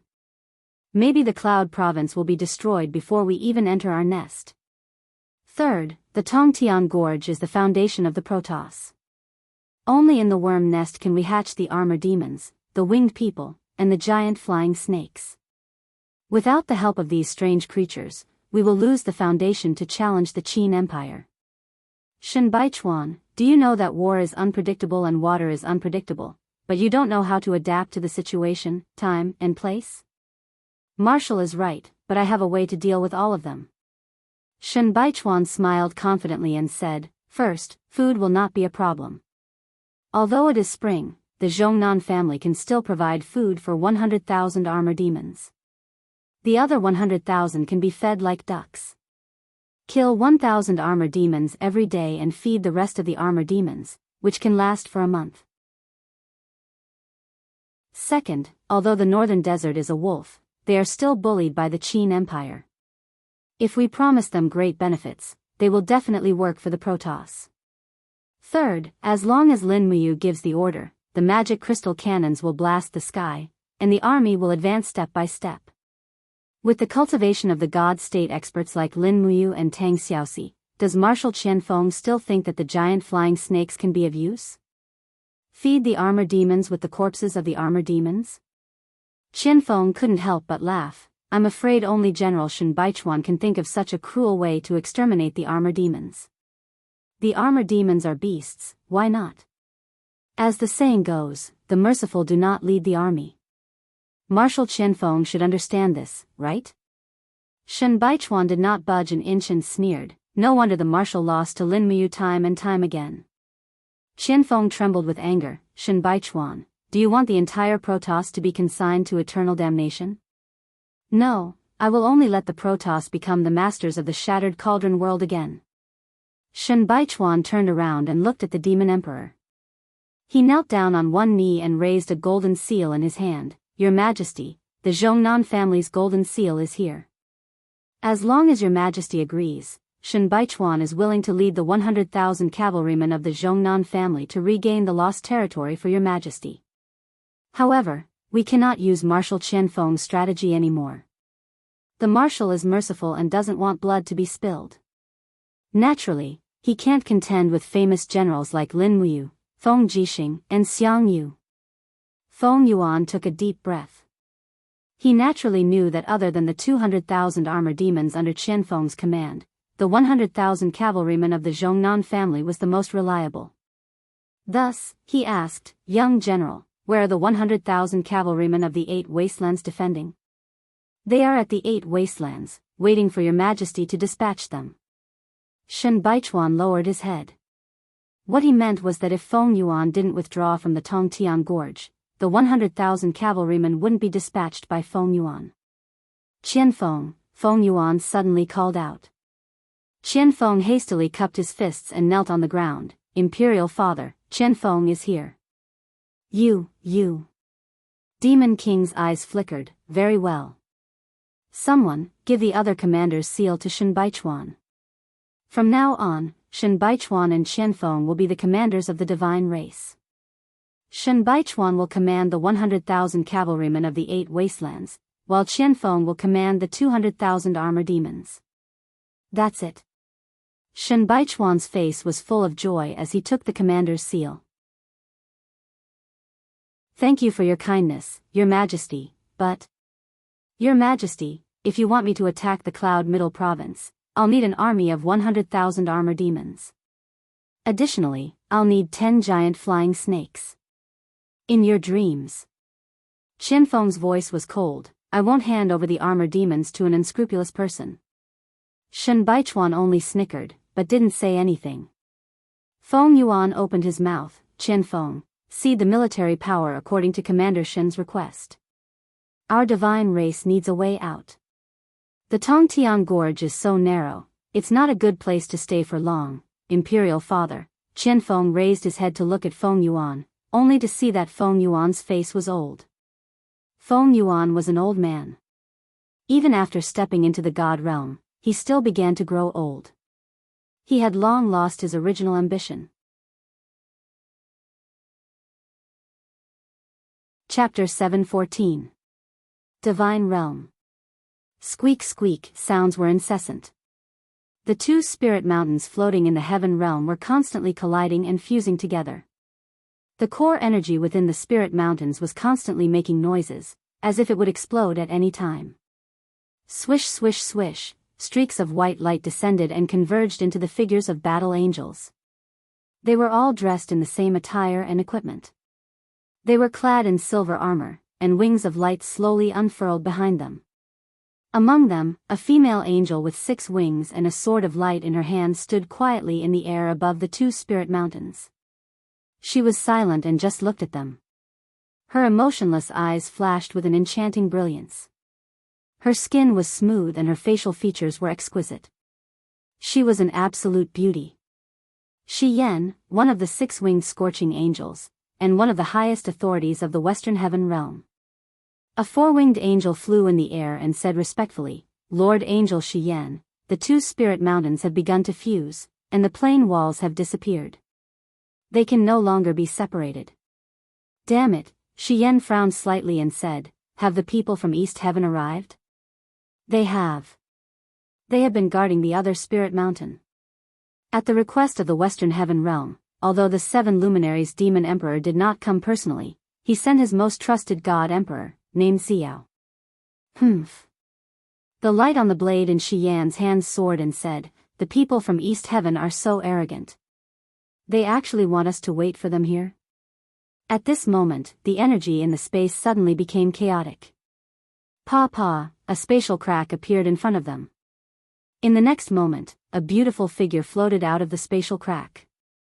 It was Xiao. With the appearance of Xiao, spatial cracks opened in the east, and in the blink of an eye, nearly 100 experts with at least the cultivation of God King appeared one by one, confronting the angel legion of the Western Heaven realm again. "What, do you want to continue fighting?" Shi Yan raised her eyebrows. Xiao sneered, "If you want to fight, the Eastern Heaven realm will accompany you to the end. I'm just afraid that you don't have enough 4-winged angels to kill. If you send 2-winged angels to die, then we, the Eastern Heaven, can't afford to lose face." "What did you say?" Shi Yan's gaze turned cold, and a faint killing intent spread out like an avalanche. For a moment, a group of Eastern Heaven Realm gods were aghast. This was the first time they had seen a blazing angel-level expert from the Western Heaven Realm. This Shi Yan was obviously not someone that the previous angel corps could compare to. Anyone who could become a blazing angel must have stepped into the 99th heavenly paradise, and this Shi Yan was no exception. There were only 3 six-winged blazing angels in the entire Western Heaven Realm, and she was one of them. Xiao's heart trembled slightly. She could already feel the disparity in strength. If she fought this Shi Yan alone, her chances of winning would not exceed 40%. If the 7 luminaries Demon Emperor did not come, no one could beat this Shi Yan. However, even so, she could not lose. Thus, Xiao said lightly, "Shi Yan, did you call me here to continue the God War, or to negotiate peace?" Negotiate peace. Shi Yan was also unwilling to continue fighting. Otherwise, both sides would suffer, and it would only benefit the people of the Northern Heaven Realm and the Southern Heaven Realm. Her eyes became gentle, like a god who pitied the world. Her gentle eyes seemed to be able to melt people's hearts. She raised the corner of her mouth and smiled. "However, the condition of the negotiation is. These 2 spirit mountains belong to the Western Heaven Realm." "That's impossible." Xiao did not give in and said, "This spirit mountain plane of the Eastern Heaven Realm is called the Broken Cauldron Realm. Our Demon Emperor's brother is in the Broken Cauldron Realm. How can we hand over the core of the spirit mountain of the Broken Cauldron Realm to the Western Heaven Realm? In my opinion, you'd better cede the 2 spirited mountains to the Eastern Heaven. Otherwise, there will be another bloodbath." This is difficult. Shi Yan's bright eyes shot out a ray of light and said, "The people of the Eastern Heaven Realm should also know which plane this spirit mountain of the Western Heaven Realm corresponds to, right? The Celestial Pole Continent is the strongest plane of the Western Heaven Realm. The number of God Emperors in the entire Celestial Pole Continent is in the double digits. Moreover, Lord Ruler of the Western Heaven Realm has cultivated many young geniuses to cultivate in the Celestial Pole Continent. It is also impossible for you to want the Western Heaven Realm." The Celestial Pole Continent? Xiao's heart sank. Only now did she remember the origin of the spirit mountain that originally belonged to the Western Heaven Realm. The Celestial Pole Continent was the cradle for the Western Heaven Realm to cultivate geniuses and experts. Legend has it that every 5 years, the Western Heaven Realm would place an oracle in the Celestial Pole Continent to find new experts to strengthen the power of the Divine Realm. If what Shi Yan said was true, then it would be really troublesome. The integration of the Broken Cauldron Realm and the Celestial Pole Continent had already been facilitated. Once the Celestial Pole Continent and the Broken Cauldron Realm started to fight, would the Qin Empire where Lin Muyu was in be able to win? I'm afraid even survival would be a problem. Shi Yan seemed to see through Xiao's thoughts. She couldn't help but smile. "Fairy Xiao, in my opinion, it is better to let it go. Whatever happens in the Celestial Pole Continent and the Broken Cauldron Realm, the Eastern Heaven and the Western Heaven Realm should not interfere." "How about it?" Xiao took a deep breath. "Shi Yan, are you so confident that the Celestial Pole Continent can unify the 2 big planes?" "It's not confidence, it's certainty." Shi Yan smiled. Her peerlessly exquisite face was simply unbelievably beautiful. She lightly swung the long sword in her hand, causing the sword's blade to suddenly emit a light that was hundreds of meters long. She said with a slight smile, "Either sign a divine covenant, and the 2 sides will no longer interfere in the 2 big planes' affairs, or we will start a war. The Western Heaven Realm has never feared any challenge." Xiao pondered for a long time, then lightly nodded. "Let's sign a divine covenant." The so-called divine covenant was an agreement between gods. Once the agreement was signed, as long as one party violated it, the signatory would lose the power of the laws. A god-rank expert losing the power of the laws was equivalent to becoming a useless person. Rustle, rustle, rustle, a faint golden light flickered on the divine covenant stone. When Xiao and Shi Yan injected their divine power together, the divine covenant stone quickly disappeared in space, turning into a wisp of power of the laws. This agreement would be supervised by the laws. The divine covenant has been established. Xian smiled cheerfully. All the gods on the god realms list are not allowed to enter these two big planes. Furthermore, the divine power of the two big heaven realms is also prohibited from interacting with these two big planes. If you violate this, it will be either you or me who will fall. Do you understand? Understood. Xiao indifferently looked at Xian, then her figure slowly disappeared. The eastern heaven realm gods behind her also disappeared one by one, as if they had never been here. Xian looked at the two spirit mountains again, took a deep breath, and said, I hope the gods of the celestial pole continent will not disappoint me and the ruler. Alright, let's go back. Swoosh swoosh swoosh, beams of light shot into the sky, and in the blink of an eye, all the angels in the sky disappeared. The two spirit mountains still remained in the sky, as if nothing had happened. What? In the palace in East Heaven, the seven luminaries' demon emperor's astonished voice sounded, the shattered cauldron realm and the celestial pole continent have really merged. You even signed a divine covenant with Xian? Yes. Xiao stood there quietly, her face full of grievance. If I didn't sign a divine covenant, I'm afraid the people I brought wouldn't even be enough to fill the gaps between Xian's teeth. The blazing angel-level gods of the Western Heaven realm are indeed not simple. Xian's power is probably not much inferior to yours, Demon Emperor. Is that so? The seven luminaries' Demon Emperor was unconvinced and said, I've met Xian once, and she's not as strong as you say. It's just that Xiao, you've descended to the mortal world too much, affecting your cultivation. From now on, just focus on your cultivation. With that said, the seven luminaries' Demon Emperor's eyes surged with thick killing intent. Good, Western Heaven realm, so insolent. Xian, a mere blazing angel, dares to look down on East Heaven. Just wait and see, sooner or later, I'll beat Xian until she cries out in pain and kneels on the ground begging for mercy. I'm not willing to be my concubine. What did you say? Xiao asked softly. Although her voice was soft, it was full of murderous intent. The seven luminaries' Demon Emperor's body trembled. No, nothing. Didn't I say it? I'm not willing even if she wants to be my concubine. Xiao snorted lightly, dream on. Xian has been single for tens of thousands of years since she stepped into the god realm. She's known as the #1 goddess of the Western Heaven realm. With your looks, you still want to take her as a concubine? Humph, you should wait for you to ascend and try. You is much more handsome than you. You, the seven luminaries' Demon Emperor was filled with grief and indignation. Are you even one of my people? Your elbow is almost touching the root of your thigh. Besides, that's just a superficial appearance. With my graceful temperament, I don't believe that Xian won't look at me.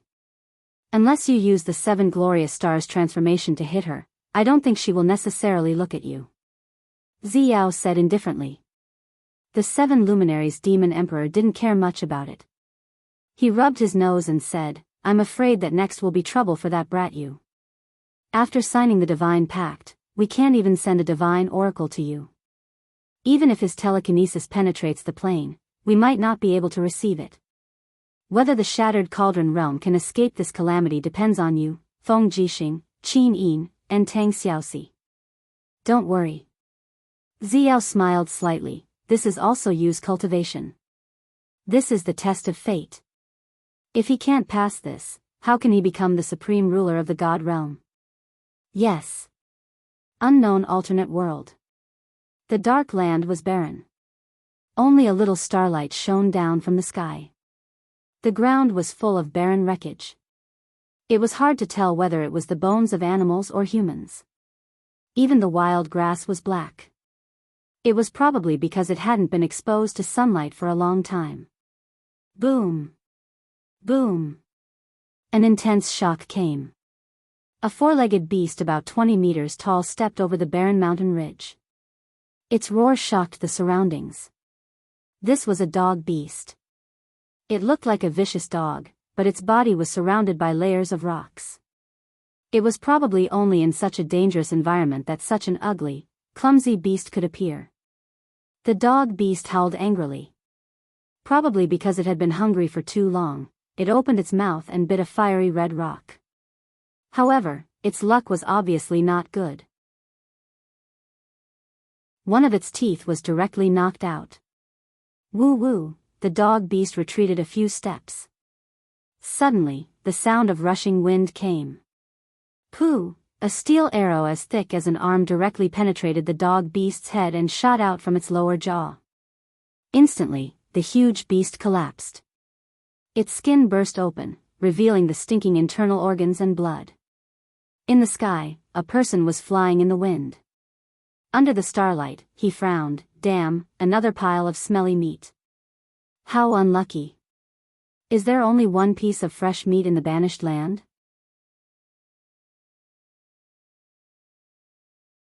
Chapter 7:15.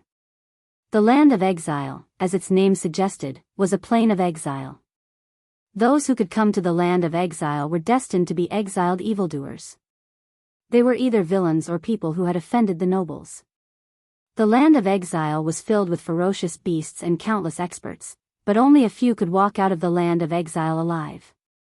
The only thing that awaited the exiled was death. The only difference was when death would befall them. The expert who had shot the hound beast was a 3-meter-tall mutant. He wore a tattered robe and held a steel bow that was at least 2 meters long. His face was covered in dozens of scars, and the whirling wind under his feet allowed him to stand in the air, but it did not seem like he could stay that way for long. He had already forgotten his own name. If he had to give a name, it would be General Iron when he was exiled more than 20 years ago. However, the name General Iron seemed to have been abandoned by everything in the world. There were no human relationships in the land of exile. There was only slaughter, and people would give up their dignity and everything just to find food. General Tai landed on the ground and used his half-rotten leather boots to kick the hound beast's corpse. Immediately, black, rotting blood splattered everywhere. He pulled out the dagger at his waist and dug out a piece of the hound beast's flesh to take a sniff. A thick stench wafted over. F***ck. He tossed the rotten meat away and said angrily, "It's all rotten meat. I've been following it for an entire day. All my time has been wasted. I'm so angry." As he spoke, he flipped through the rest of the hound beast's meat. All of them were rotten. It was a disappointing hunt. Swoosh. Just as General Iron was flipping through the rotten meat, a blood-red light suddenly fell from the distance.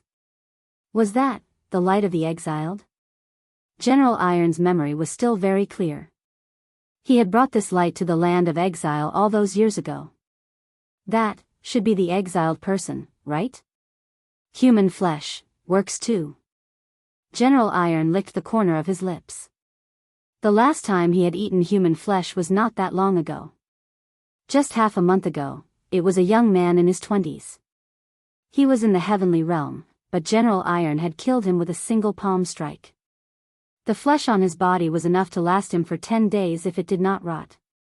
Stepping on the ground, General Tai charged over as if he was flying, the dagger in his hand gleaming coldly. However, when General Iron arrived near the exiled people, he was stunned. There was a huge crater with thick smoke rising from it.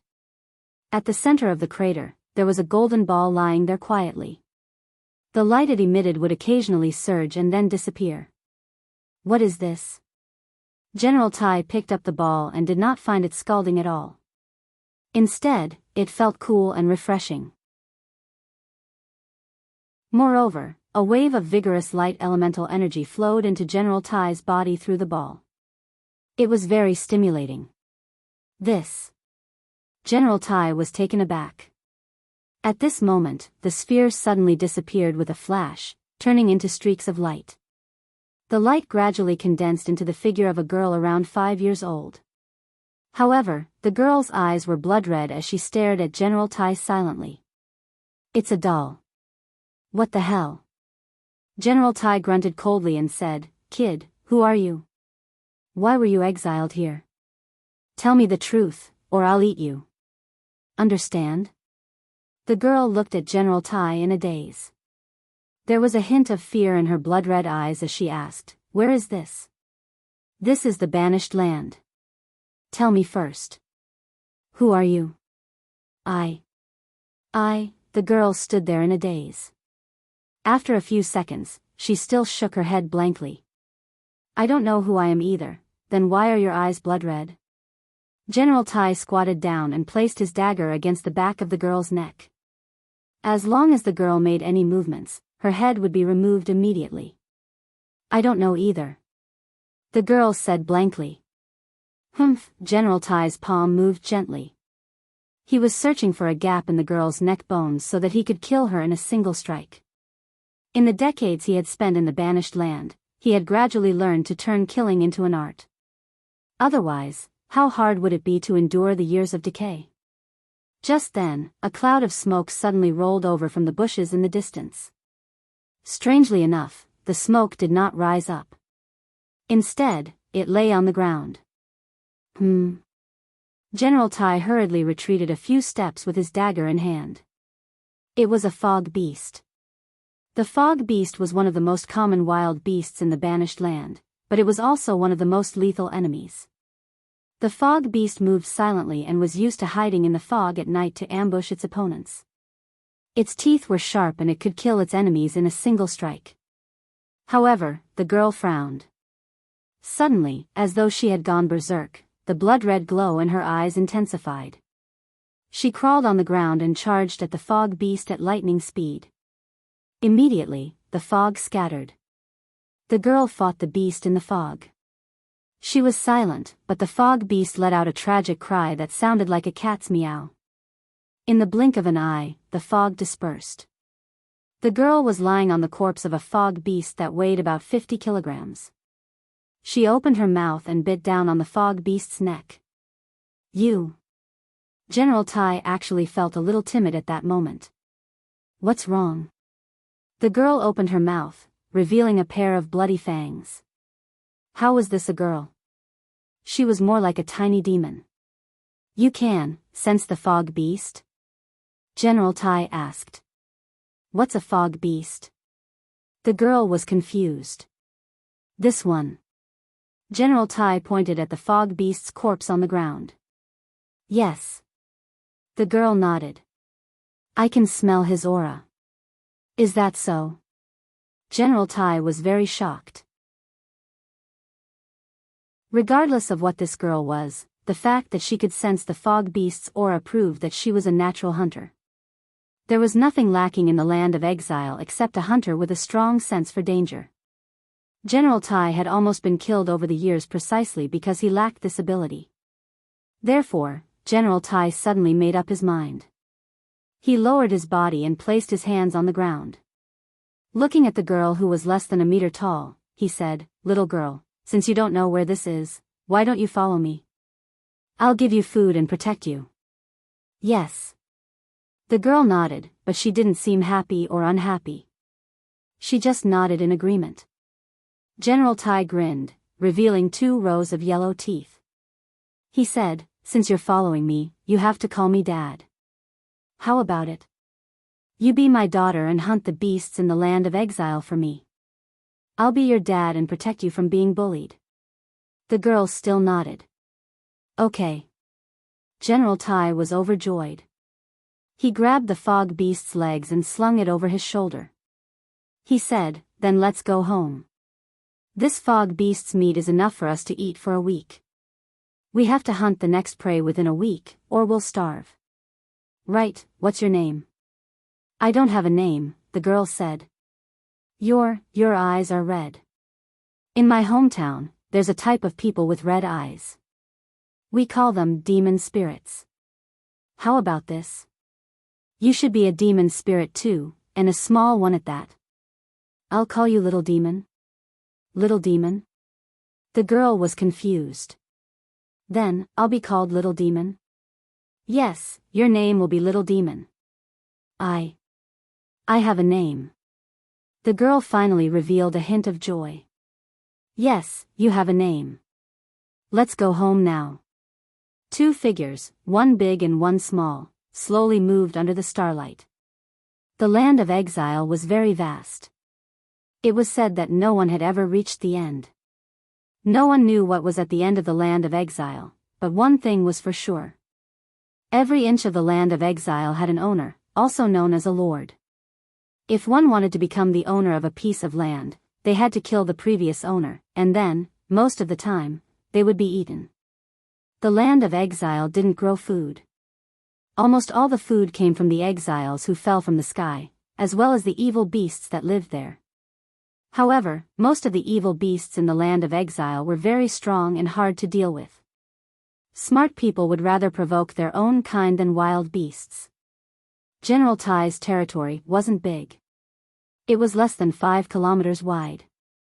Beyond that was a dangerous region, so General Tai only hunted invaders in his own territory. Because his territory was too small, it was normal for General Tai to not be able to hunt for food for half a month. Now that he had this little demon, General Tai couldn't help but feel happy. With little demon's help, hunting wild beasts shouldn't be a problem. If little demon could easily kill a fog beast, then killing other wild beasts shouldn't be too difficult. Even if he couldn't kill them, General Tai wouldn't suffer any losses. Plus, he could eat the fresh meat of a girl. In the small cave, General Tai lived a life of barbecuing meat. However, he only cut off a small portion of the fog beast's hind leg. It weighed about 2 kilograms. He ate 2 kilograms, and little demon ate half a kilogram. That should be enough.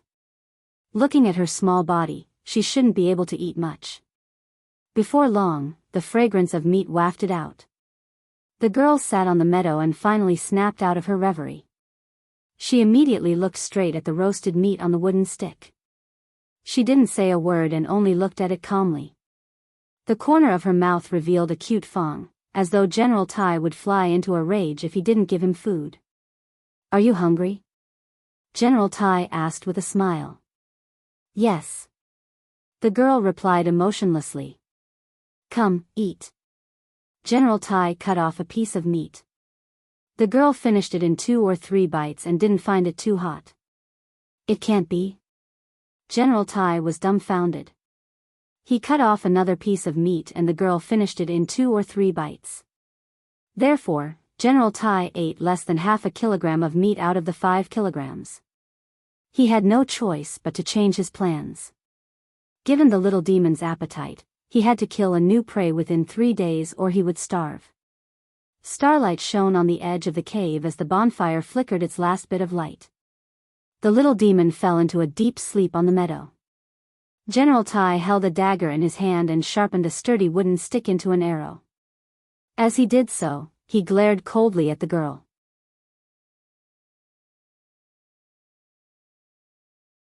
Chapter 716. Mingshan Province, Shenyang City. This city, known as the trade center of the South, had regained its prosperity after several years of recuperation. Merchants and travelers were as numerous as the clouds and pedestrians weaved in and out. Within the city, merchant guilds, restaurants, grain stores, blacksmiths, and so on had been built. Moreover, Qinyan's policy of subduing the world by force had been continued. Just within Shenyang City alone, there were 7 sacred temples for martial artists to reside in. To the north of the city stood a towering camp that stretched for 10 miles.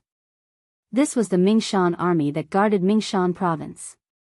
This Mingshan army was formed from the 55,000 troops of Qihai province that Xianghu had once commanded.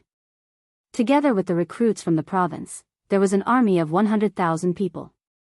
With these 100,000 people, it was enough to guard the southern border of the empire. The camp was adjacent to a mansion with green tiles and white walls. This was Duke of Southern Residence, where Xianghu lived. It was early spring, and the weather in the south was slightly warmer. The dozen or so peach trees in the courtyard were all in full bloom, and in the center of the courtyard, Xianghu stood there majestically, spear in hand. Golden air swirled around him. He was trying to break through to the 19th layer of heavenly abode, but it didn't seem to be going well. His brows were tightly furrowed, and his face was covered in sweat. "Husband." A figure walked over from the hall. It was Tang Wei, holding a towel. She was now a beautiful middle-aged woman, and the passage of time hadn't taken away her beauty. Instead, it added a bit of mature charm to her. She helped Xiangyu wipe the sweat off his face and said, "Don't work too hard. If you can't break through today, then wait until tomorrow." Xiangyu took a deep breath, and continued to show tenderness on his face. "Little Wei, thank you. You're too courteous." Tang Wei giggled. She wet the towel in the basin carried by a maid, wrung it out, and gave it back to Xiangyu. "Have you heard that Lin Muyu and Xiaoxi went to Demon Subduing Pass? It's said that they even facilitated the marriage between Marquis of Western Garrison Tang Zhen and the Saintess of the Demons, Ling Huyen." "Yes, I've heard about it." Xiangyu nodded. "But Little Wei, don't call the Qin King by his name in the future. He's now the Qin King of the Empire. He's no longer that Lin Muyu." "Humph." Tang Wei's face was filled with indignation as she said, "He and Feng Jixing's hands are stained with the blood of our Tang family. This group of executioners, one by one, took over the power, and even created the so-called three kings ruling the world. Husband, if you hadn't taken advantage of the night to attack Yihe country's capital city, Bailing City, would Lin Muyu and Feng Jixing be able to sit firmly on the throne?" "Alas, don't say any more." Xiangyu frowned. However, Tang Wei continued, "If Her Highnessing didn't die, I'm afraid that my husband would have already become a marquis who controls half of the country. Why would he be assigned to this border city? There's nothing bad about Shenyang City. It's an outstanding place with a beautiful landscape and clear waters. Besides, Shenyang City is a prosperous city with prosperous trade. It's enough for us to live here without worrying about food or clothing. Husband, are you really satisfied with just a corner of the world?" Tang Wei looked straight at Xiangyu. Xiangyu's eyes were filled with helplessness. He couldn't help but let out a sigh and said, "Times have changed. Back then, my cultivation was enough to rule Lanyan City, but what about now? Lin Muyu, Feng Jixing, Tang Xiaoxi, and the others have all surpassed me. In addition, Jin Yifan and Tang Lan have all lost their power. Now, it's Lin Muyu, Feng Jixing, and Qin Yan's world. It's no longer the Qin family's world." Tang Wei smiled faintly and said, "Husband, there's a letter from outside the Eastern Sea. Are you willing to take a look?" "Outside the Eastern Sea? Let me see it." "Yes." Tang Wei took out a letter that was almost crumpled. After Xiangyu took the letter, he shot into the hall like lightning. After opening the letter and glancing through it, his heart was in turmoil. It was the handwriting of the Yihe country's young lord, Qin Huan. The content was naturally in agreement with Xiangyu to coordinate from within and without. They would first seize Lingang province, then march into the other provinces of Lingnan and plant the Yihe country's flag on this land again. Tang Wei walked in with large strides and asked, "Husband, what do you think?" It was obvious that Tang Wei had already read this letter. Xiangyu frowned and said, "The Yihe country has long since withered away. What power does it have to compete with the empire? Besides, I, Xiangyu, am the descendant of the war god Xiang Wendian. How could I do such a shameful thing like colluding with the enemy and committing treason?" As he spoke, Xiangyu suddenly opened his palm and the letter was quickly shredded by his divine power. He looked at Tang Wei with a stern expression and shouted in a low voice, "Little Wei, you're too insensible. Do you know what the consequences of colluding with the Yihe country are? You'll be hanged on top of the city gate.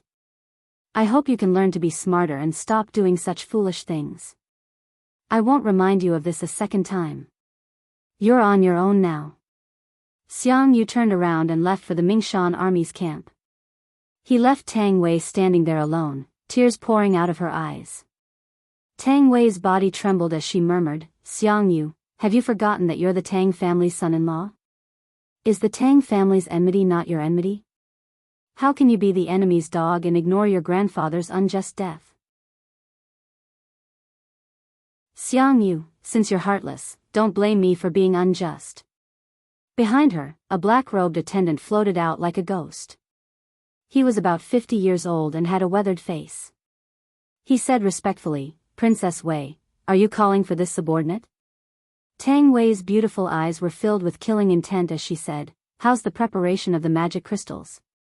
We've refined about 150 kilograms of magic crystal coins. 3 brave warriors are willing to sacrifice themselves for the 7 Seas Tang sect. As long as Princess Wei gives the order, we're willing to do anything. Good, that's great. Tang Wei turned around to look at him and said, Tang Xian, you're one of grandfather's people. Now that the enemy is right in front of you, Feng Jixing will lead light cavalry to Shangyang City to patrol the Mingshan province in 3 days. You'll blend into the crowd and activate the magic crystals while the people are kneeling to welcome Feng Jixing. I don't believe that the explosion of 150 kilograms of magic crystals won't be able to kill Feng Jixing, who's only at the first heaven of the divine state. Feng Jixing killed my second brother, so he must die. As she spoke, Tang Wei's delicate face became extremely hideous and twisted. Tang Xian cupped his fists and said, I'll definitely obey Princess Wei's orders. However, if we do this, I'm afraid that the innocent people in Shangyang City will be harmed. The explosion of a magic crystal weighing 150 kilograms will cause a shockwave of hundreds of meters. I'm afraid that tens of thousands of people will die because of us. Those who achieve great things don't bother about trifles. Why do you care about those commoners? Tang Wei said coldly, you just need to kill Feng Jixing. Once Feng Jixing dies, Lin Muyu will definitely vent her anger on the Mingshan province. Humph. I'll see if Xiang Yu will rebel or not. Tang Xian nodded. I'll do as you say. He wanted to say something but stopped. Do you have anything else to say? Tang Wei asked. Tang Xian looked straight at her and said, I've followed Duke Lan for many years and have long regarded him as my father. As for you, I've been watching you since the day Princess Wei was born. Princess, I have something to say, but I don't know if I should say it. Say it. Using our strength to go against Prince Qin and Prince Xian's strength is no different from striking a rock with an egg. Princess Wei, you can imagine Princess Shi. She's now the princess of the supporting nation and maintains the relationship between the demon race, the savage tribe, and the empire. She can be said to be the mainstay of the empire and is loved by the people. Why can Princess Shi let go of her hatred but Princess Wei can't? Because Xiao Shi isn't a member of the Tang clan. Tang Wei's expression became very resentful and said, Grandfather is dead, but Xiao Shi can sit by and do nothing. How can she be considered a member of the Tang clan? Tang Xian was stunned and said, in order to help Duke Lan take revenge, Princess Shi killed Empress Qin Yin. Is this considered sitting by and doing nothing? But she allowed Feng Jixing and Lin Muyu to wantonly occupy the throne. What does this mean? Feng Jixing and Lin Muyu were personally conferred the title of the 4 heroes of Lanyan by the late Emperor Qin Jin. Lin Muyu was even treated by Qin Jin as his own daughter. As Qin Yin's elder brother, why can't he take over the throne on her behalf?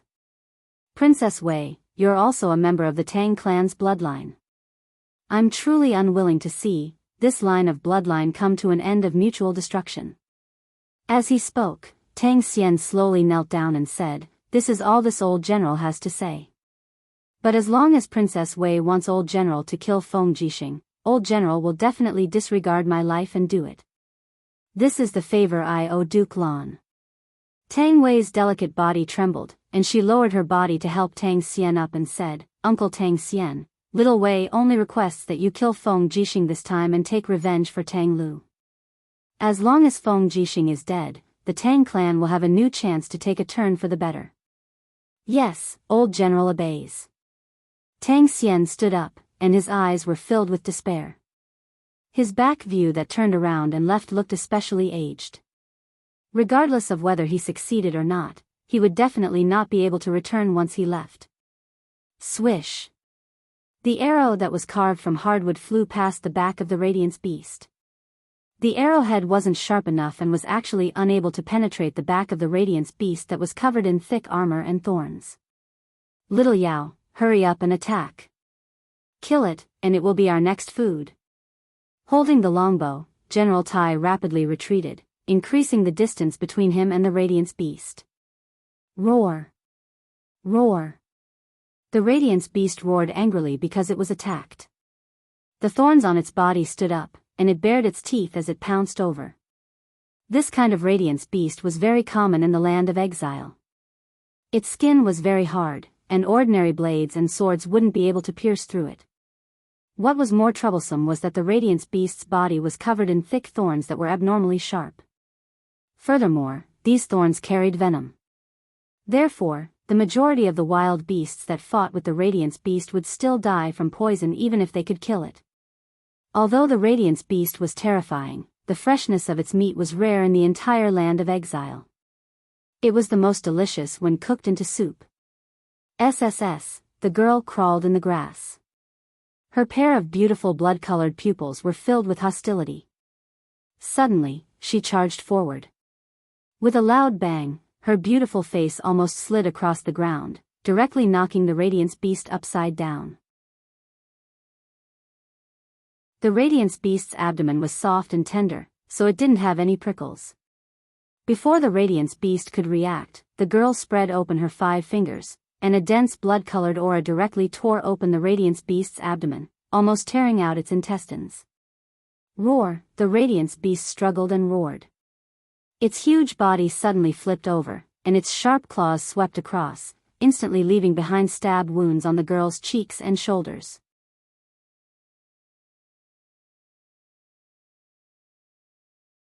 Chapter 7:17. Swoosh. The radiance beast opened its huge mouth, and its crescent-shaped fangs went straight for the girl's neck. If it were to bite down, the girl's neck would probably be bitten off forcefully. At the moment of life and death, the girl seemed to be injected with some kind of power. Her hands danced wildly, clawing the radiance beast's abdomen into mush. She flipped over and opened her small mouth. Her fangs glowed with a blood-red light as she bit down heavily on the radiance beast's neck, tearing off a piece of flesh. Then, she quickly took a second bite. Just like that, bite after bite continued until the radiance beast's throat was bitten into mush. Meanwhile, the girl was already covered in blood, looking battered and exhausted. The radiance beast lay quietly on the ground, losing all signs of life. At this moment, its greatest value was nothing more than 100 kilograms of meat. To everyone in the land of exile, this was an extreme delicacy. Russell, General Tai held his longbow and walked forward. His gaze landed on the radiance beast and said, "Little Yao, well done. You actually managed to kill this radiance beast. Father is very gratified." The girl's body was a little frail. The wound on her neck that was pierced by the prickles was gradually turning black. That was the result of the radiance beast's venom invading her body. She trembled slightly and looked at General Tai without saying a word. General Tai raised his hand and grabbed the radiance beast's thornless tail. He dragged it backward and patted the girl's head. "Let's go. Father will make you a delicious radiance beast soup when we get back." This time, the girl nodded. She understood General Tai's words. Just like that, General Tai dragged the radiance beast's corpse and walked in front while the girl followed behind. Her body trembled with every step. Her stamina seemed to have reached its limit. General Tai didn't even turn his head and kept walking forward. Bang! A few minutes later, there was a loud sound and a flower of blood bloomed on General Tai's shoulder. That was a wound caused by an iron marble. Immediately, the radiance beast in his hand fell to the ground. General Tai slumped to the ground and looked at a figure walking over from afar. This person held a pitch-black iron rod in his hand. One end was still emitting green smoke. The corner of his mouth curled up, revealing an evil smile. "Yo, isn't this General Tai? What, your body of steel was actually pierced through by my elemental spear, ha ha ha." He looked to be around 40 years old, and his face was fierce-looking. After walking forward, he raised his hand and grabbed the corpse of the radiance beast, saying, "TSK TSK, so it's a radiance beast. Not bad, not bad. Oh, what a pity, General Tai. You won't be able to eat this radiance beast, but you're very lucky. After I finish eating this radiance beast, your flesh will become my next meal." General Iron's face was pale as he gnashed his teeth and said, "Black fiend, I've never invaded your territory. Why? Why did you trespass into my territory? You. What are you talking about? Black Spear smirked coldly. He raised the elemental spear in his hand and pointed the pitch-black muzzle at General Tai's head. Streams of lightning energy gathered in the butt of the spear from his arm before being stored in the bullet. He said, "This is the land of exile, not anyone's territory. Have you forgotten the rules of the land of exile? Never be careless. You were careless just now. To think that you didn't notice my arrival. Ha ha ha ha." General Tai knew that his death was imminent, so he could only place all his hopes on someone else. He said in a low voice, "Little Yao, he's trying to kill father. Hurry. Kill him." What? Black Spear turned to look at the girl and could not help but laugh out loud. General Tai, I didn't expect you to have fallen to such a state. What else can this little girl do other than being a stew or two? However, Black Spear's pupils suddenly constricted in the next moment. The girl had suddenly disappeared, and in the next moment, he felt a sharp pain on his neck. He hurriedly swung his spear to attack the girl who was pouncing on his chest. However, it was too late. When the girl raised her head, she was biting a large piece of flesh on Black Spear's neck, causing blood to splatter. Rustle, rustle, rustle, Black Spear stumbled a few steps back and fell to the ground. His body twitched continuously. He had actually been killed by the girl. Well done. Well done. Ha ha ha ha, General Tai stood up in a wretched manner. He grabbed the Radiance Beast's tail with one hand and Black Spear's ankle with the other. Even though he was injured, he still dragged the two prey back to his lair with great difficulty. The girl watched on in a daze. She did not seem to understand why this father of hers had to drag Black Spear's corpse home. Night fell. The night in the banished land was filled with killing and death. Therefore, unless one possessed extraordinary strength, they would not be willing to go out to hunt at night. Clearly, General Tai was not someone who was confident in his own strength. A charred iron pot was propped over the bonfire, and the water inside gurgled. General Tai had cut 5 kilograms of the Radiance Beast's meat and placed it into the pot. There was no seasoning, but it was definitely an incomparably delicious meal. However, to General Tai's surprise, the girl only ate a small piece of the Radiance Beast's meat and stopped eating. She lay curled up on the meadow as black blood seeped out from the wounds on her neck and shoulder. The Radiance Beast's venom was taking effect. Her body twitched violently and trembled. This was the result of hunting the Radiance Beast. General Tai gulped down the meat as he turned to look at the girl. He could not help but frown as he thought to himself, it can't be that she's finished so quickly, right? Humph.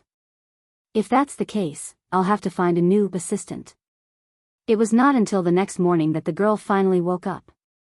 The black blood on her neck had been replaced by fresh red blood. She sat up timidly and stuck out her tongue to lick her palm. Then, she covered her wound with her palm. As if by instinct, a miraculous scene happened. The bleeding from her wound stopped very quickly. Her saliva seemed to have extraordinary uses, and General Tai, who was in a deep sleep, did not seem to notice this at all. When it was close to noon, General Tai finally woke up. He took out the iron marble that had been shot into his shoulder by the elemental spear. After using a cotton cloth to staunch the bleeding, he simply bandaged the wound. In the banished land, the word medical treatment was very unfamiliar. It was fine as long as one did not die. There was no way to talk about healing injuries. On the other hand, the girl's appetite seemed to have grown a lot. She had eaten close to 2.5 kilograms of the Radiance Beast's meat for lunch. General Tai frowned. At this rate, he would have to go out hunting again soon. He took out his dagger and dug out a large piece of meat from the leg of Black Spear's corpse. He mixed it with the Radiance Beast's meat and tossed it into the pot to continue cooking. If one wanted to survive in the banished land, one had to conserve one's stamina. Only then would one be able to survive the upcoming battles. This was the law of survival in the banished land, and General Tai understood it very well. After a night, the girl's injuries were almost completely healed. What surprised General Tai the most was that the girl seemed to have grown a lot. Her height had increased by at least 3 to 5 centimeters.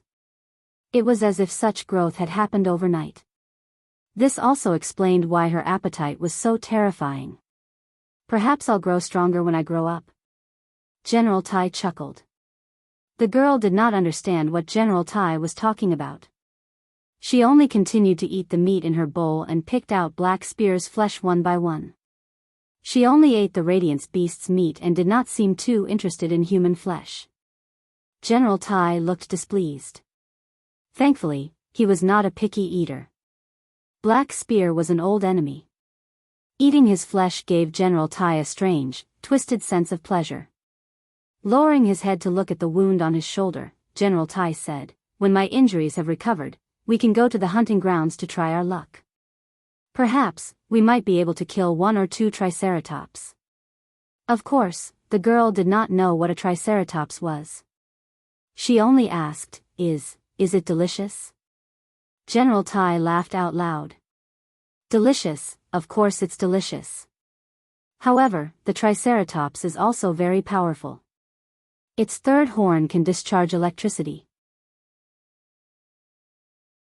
Over the past few decades, countless people have died to the triceratops' electric horn. So, my dear daughter, we must be careful. Okay. The girl nodded. She did not know what a triceratops was, but it would be great if she could eat meat. As the days passed, General Tai discovered that the demon spirit's senses and strength were rapidly improving. Her movements were becoming more and more sensitive, and her ability to sense unknown dangers was also rapidly improving. There were even a few times when she had already launched an ambush before her prey had even appeared. She managed to kill the wild beasts almost without suffering any injuries. None of the wild beasts in the banished land were easy to deal with. General Tai knew this better than anyone. He began to worry day by day. What would he do if he could not control this demon spirit one day? He had to make a good plan for himself. General Tai silently lowered his head to look at the girl. He discovered that she had already grown to be around 7 or 8 years old. She held a dagger with a cold glint in her hand, sharpening an arrow. Her gaze was focused, as if there were only daggers and wooden sticks in the world. "Little Yao, do you know what Daddy means?" General Tai suddenly asked. "No." The girl did not raise her head. "Daddy means that I'm the most important person in this world to you. You must protect me and treat me as the person you love the most. You must not let anyone hurt me, and I will also protect you. I won't let anyone bully you. If anyone bullies you, I will kill him. Do you understand now?" General Tai patiently guided her. If anyone bullies me, Daddy will kill him, right?" The girl finally raised her head to look at him. "Yes." General Tai felt gratified. He nodded repeatedly and said, "But first, you must protect Daddy well. Do you understand?" "Okay." The girl lowered her head and continued to carve the wooden stick. She was so focused, as if she had completely forgotten about the conversation earlier. Sigh, General Tai sighed. A blood moon appeared in the sky, causing the already blood-red land of Banished to become even darker.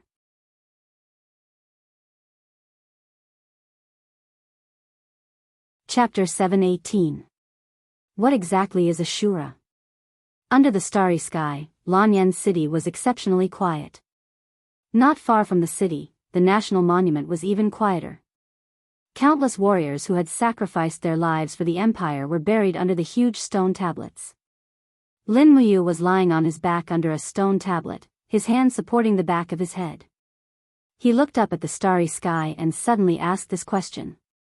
After returning to Lanyan City, he would come here almost every day to accompany Chu Huayin, Qin Lei, Lei Hong, and the others in front of the tombstones. It was good to talk, otherwise, he would feel suffocated. Shura, Tang Xiaoxi was wearing a dark blue cloak. She sat on a tree trunk at the side, her legs swaying in the cold wind. She said, "Actually, I'm not too sure, but it sounds very powerful." Shura is a hunter in the dark, a natural hunter. It's recorded in the ancient books, but it seems that no one has ever seen a Shura. Lin Muyu pursed her lips and said, I don't know how Xiao Yin is now. If only we could know which plane she is in, we could go find her and help her get through this. Tang Xiaoxi smiled faintly. Xiao Yin must have lost her memory now. She doesn't know you at all. If you interfere, she might beat you up. Oh right, if you want to know where Xiao Yin is, maybe you can ask for help from the God realm. The 7 luminaries Demon Emperor and Xiao Fairy can help us. No, the Demon Emperor told me in my dream last night. He said that Xiao has signed a divine pact with a blazing angel called Xian from the Western Heaven Realm and can no longer help us. He didn't say anything else. He said that he was afraid of activating the divine pact and causing Xiao to lose all her cultivation. In any case, he told us to be careful. I see. Tang Xiaoxi pouted and said, then what should we do? Are we just going to wait like this? I wonder how Xiao Yin is doing now. She must have suffered a lot by herself. Lin Muyu smiled bitterly. Xiao Yin has already tasted the bitterness and humiliation of the 3 realms in the 6 paths of reincarnation. My chest hurts when I think of her suffering in some unknown place. Xiao Shi, my heart aches for her. Tang Xiaoxi fell into silence for a few seconds before she muttered, I also feel sorry for Xiao Yin. It's all my fault. If you want to blame someone, blame the demon tribe. If Yaoji of the demon tribe hadn't controlled your mind, Xiao Yin wouldn't have ended up like this. As she spoke, Lin Muyu clenched her fists and said, within a year, I'll definitely wipe out the devil race completely from the continent. Tang Xiaoxi was slightly surprised. Mu, are you serious? Yes. Lin Muyu nodded, we have to be decisive. Otherwise, leaving the devil race in the Tongtian Gorge will always be a big problem for us. The Demon Emperor told me to be careful. There must be other strong enemies. Before the strong enemies come, we must first wipe out the devil race and unify the entire continent. Xiao Yin, the 7 Seas Tang sect has been rebuilt. What are your plans for the future?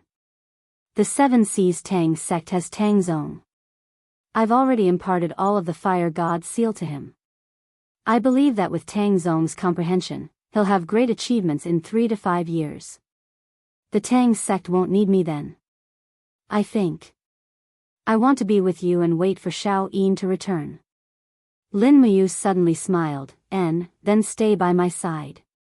I was worried that you said you'd stay in 7 Seas City. If that's the case, I'll miss you. I'll have to fly for a long time just to see you. Tang Xiaoxi couldn't help but feel flustered. She smiled sweetly and said, really? Lin Muyu didn't look at her. She continued to look at the sky and said, I'm not a plant. When I was in the Nether Spring realm, I already thought that if I love someone, I should treat them with all my heart. I'm a person with the sovereign persona. Since I was lucky enough to awaken the sovereign persona, then I'm also lucky enough to have you and Xiao Yin. Aren't you afraid that Xiao Yin will be jealous?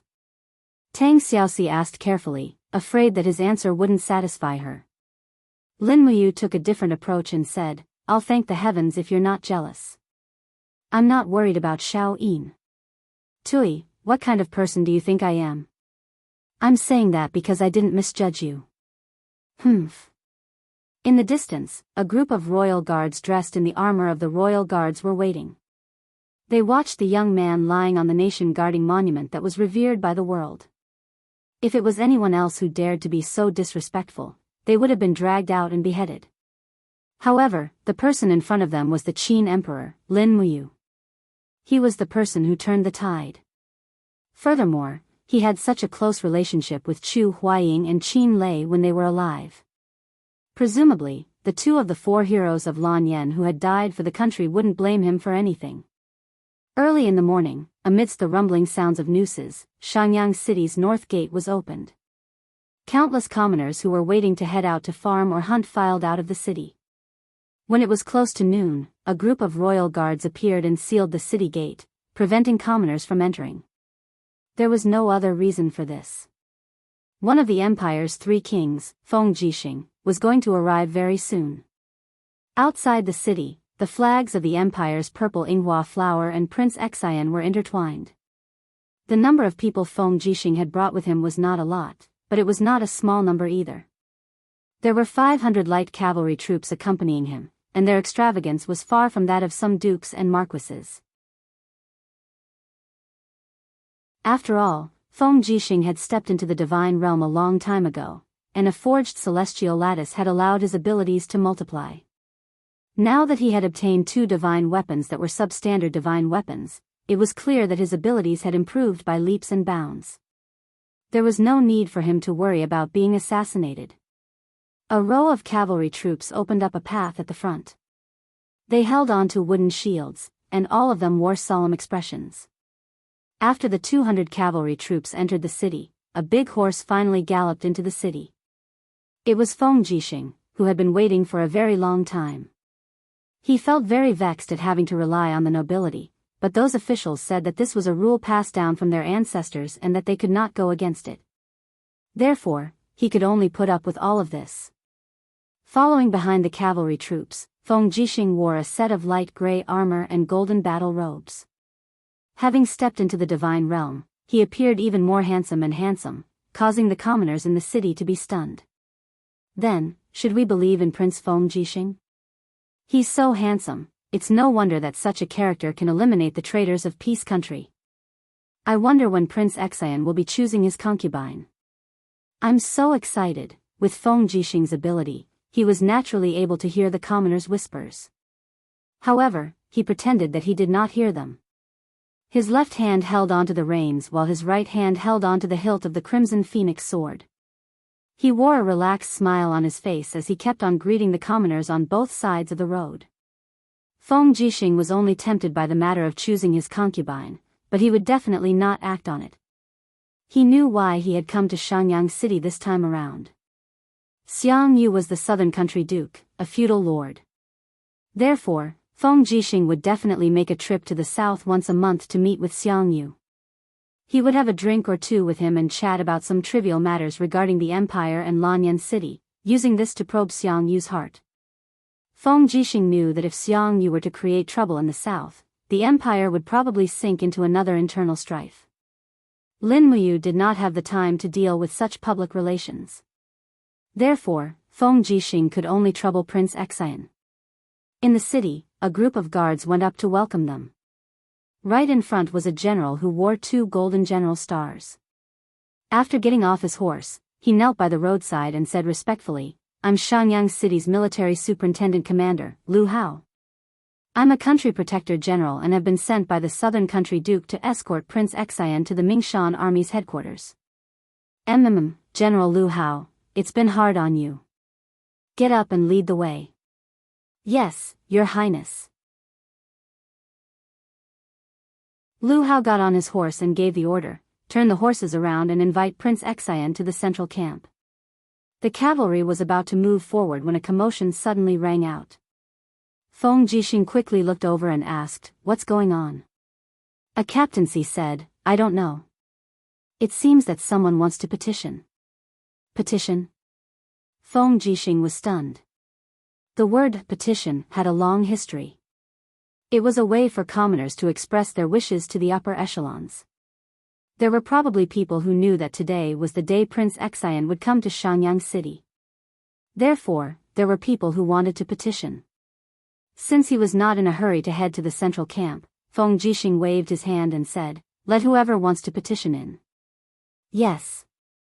Very soon, an elderly man came to the front of the cavalry under the protection of 2 guards. He quickly knelt down and said, "Your Highness, my name is Zhou Yang. I make a living selling medicine in the north of Xiangyang City. A few days ago, a group of people came and smashed up my medicine shop, snatching away many expensive medicinal herbs and causing me to go bankrupt. I went to the magistrate's office to lodge a complaint, but no one paid any attention to it. Your Highness, please seek justice for me." Feng Jixing turned around and dismounted from his horse. He helped the old man up and said, "Elder, please get up. Tell me, who was the one who smashed and robbed your medicine shop?" I'll help you get justice. It's someone from the Tang clan. It's Tang Wei's distant cousin, someone called Tang Wu. Tang Wu? Feng Jixing frowned and said, Elder, please return home first. I'll send someone to investigate this matter. Don't worry, we'll definitely seek justice for you. Thank you, Your Highness. The elderly man turned to leave. However, he had only taken a few steps when his body suddenly trembled and he fell down in astonishment. Fresh blood had soaked through his clothes from his chest, and an arrow could be faintly seen piercing through his head. He had been shot dead. Who is it? Feng Jixing was enraged. He raised his hand and pulled out the crimson phoenix, bellowing, Who dares to kill the innocent before me? The crowd on both sides panicked. A few burly men dashed out while carrying black cloth in their hands. They were also holding on to crystals that were flashing with electricity. Those were the energy crystals used to detonate the magic crystal cannons. Feng Jixing had participated in the development of the magic crystal cannons and naturally knew about these. However, how was he to leave now? There were at least 10,000 people in the entire Xiangyang city's north square. If he were to leave, these people would all be sending themselves to their deaths. This bunch of B***stards. Feng Jixing mumbled. Boom. Boom. Boom. Purple light soared into the sky. The explosive prowess of the magic crystals was no small matter, and the square seemed to have been vaporized in an instant. The people in the core zone had no time to escape, and their bodies were instantly vaporized. A mushroom cloud soared into the sky, and the prowess of the explosion swept out in all directions, turning the houses and city walls into dust. Buzz, a shock wave continued to impact into the city. In the core zone, Feng Jixing stood in the deep pit, surrounded by a solid wind shield. His eyes were bloodshot as he looked into the distance and bellowed furiously, B***starred. I'm going to kill you. In a corner several hundred meters away, a middle-aged guard silently looked into the distance and mumbled, Princess Wei, forgive me for my incompetence. If I can't kill Feng Jixing, I won't be able to repay you. I can only die. He slowly drew out his dagger. Pa pa pa, a bolt of lightning flashed before him. It was Feng Jixing. He had already heard Tang Xian's prayer through his psyche power. You.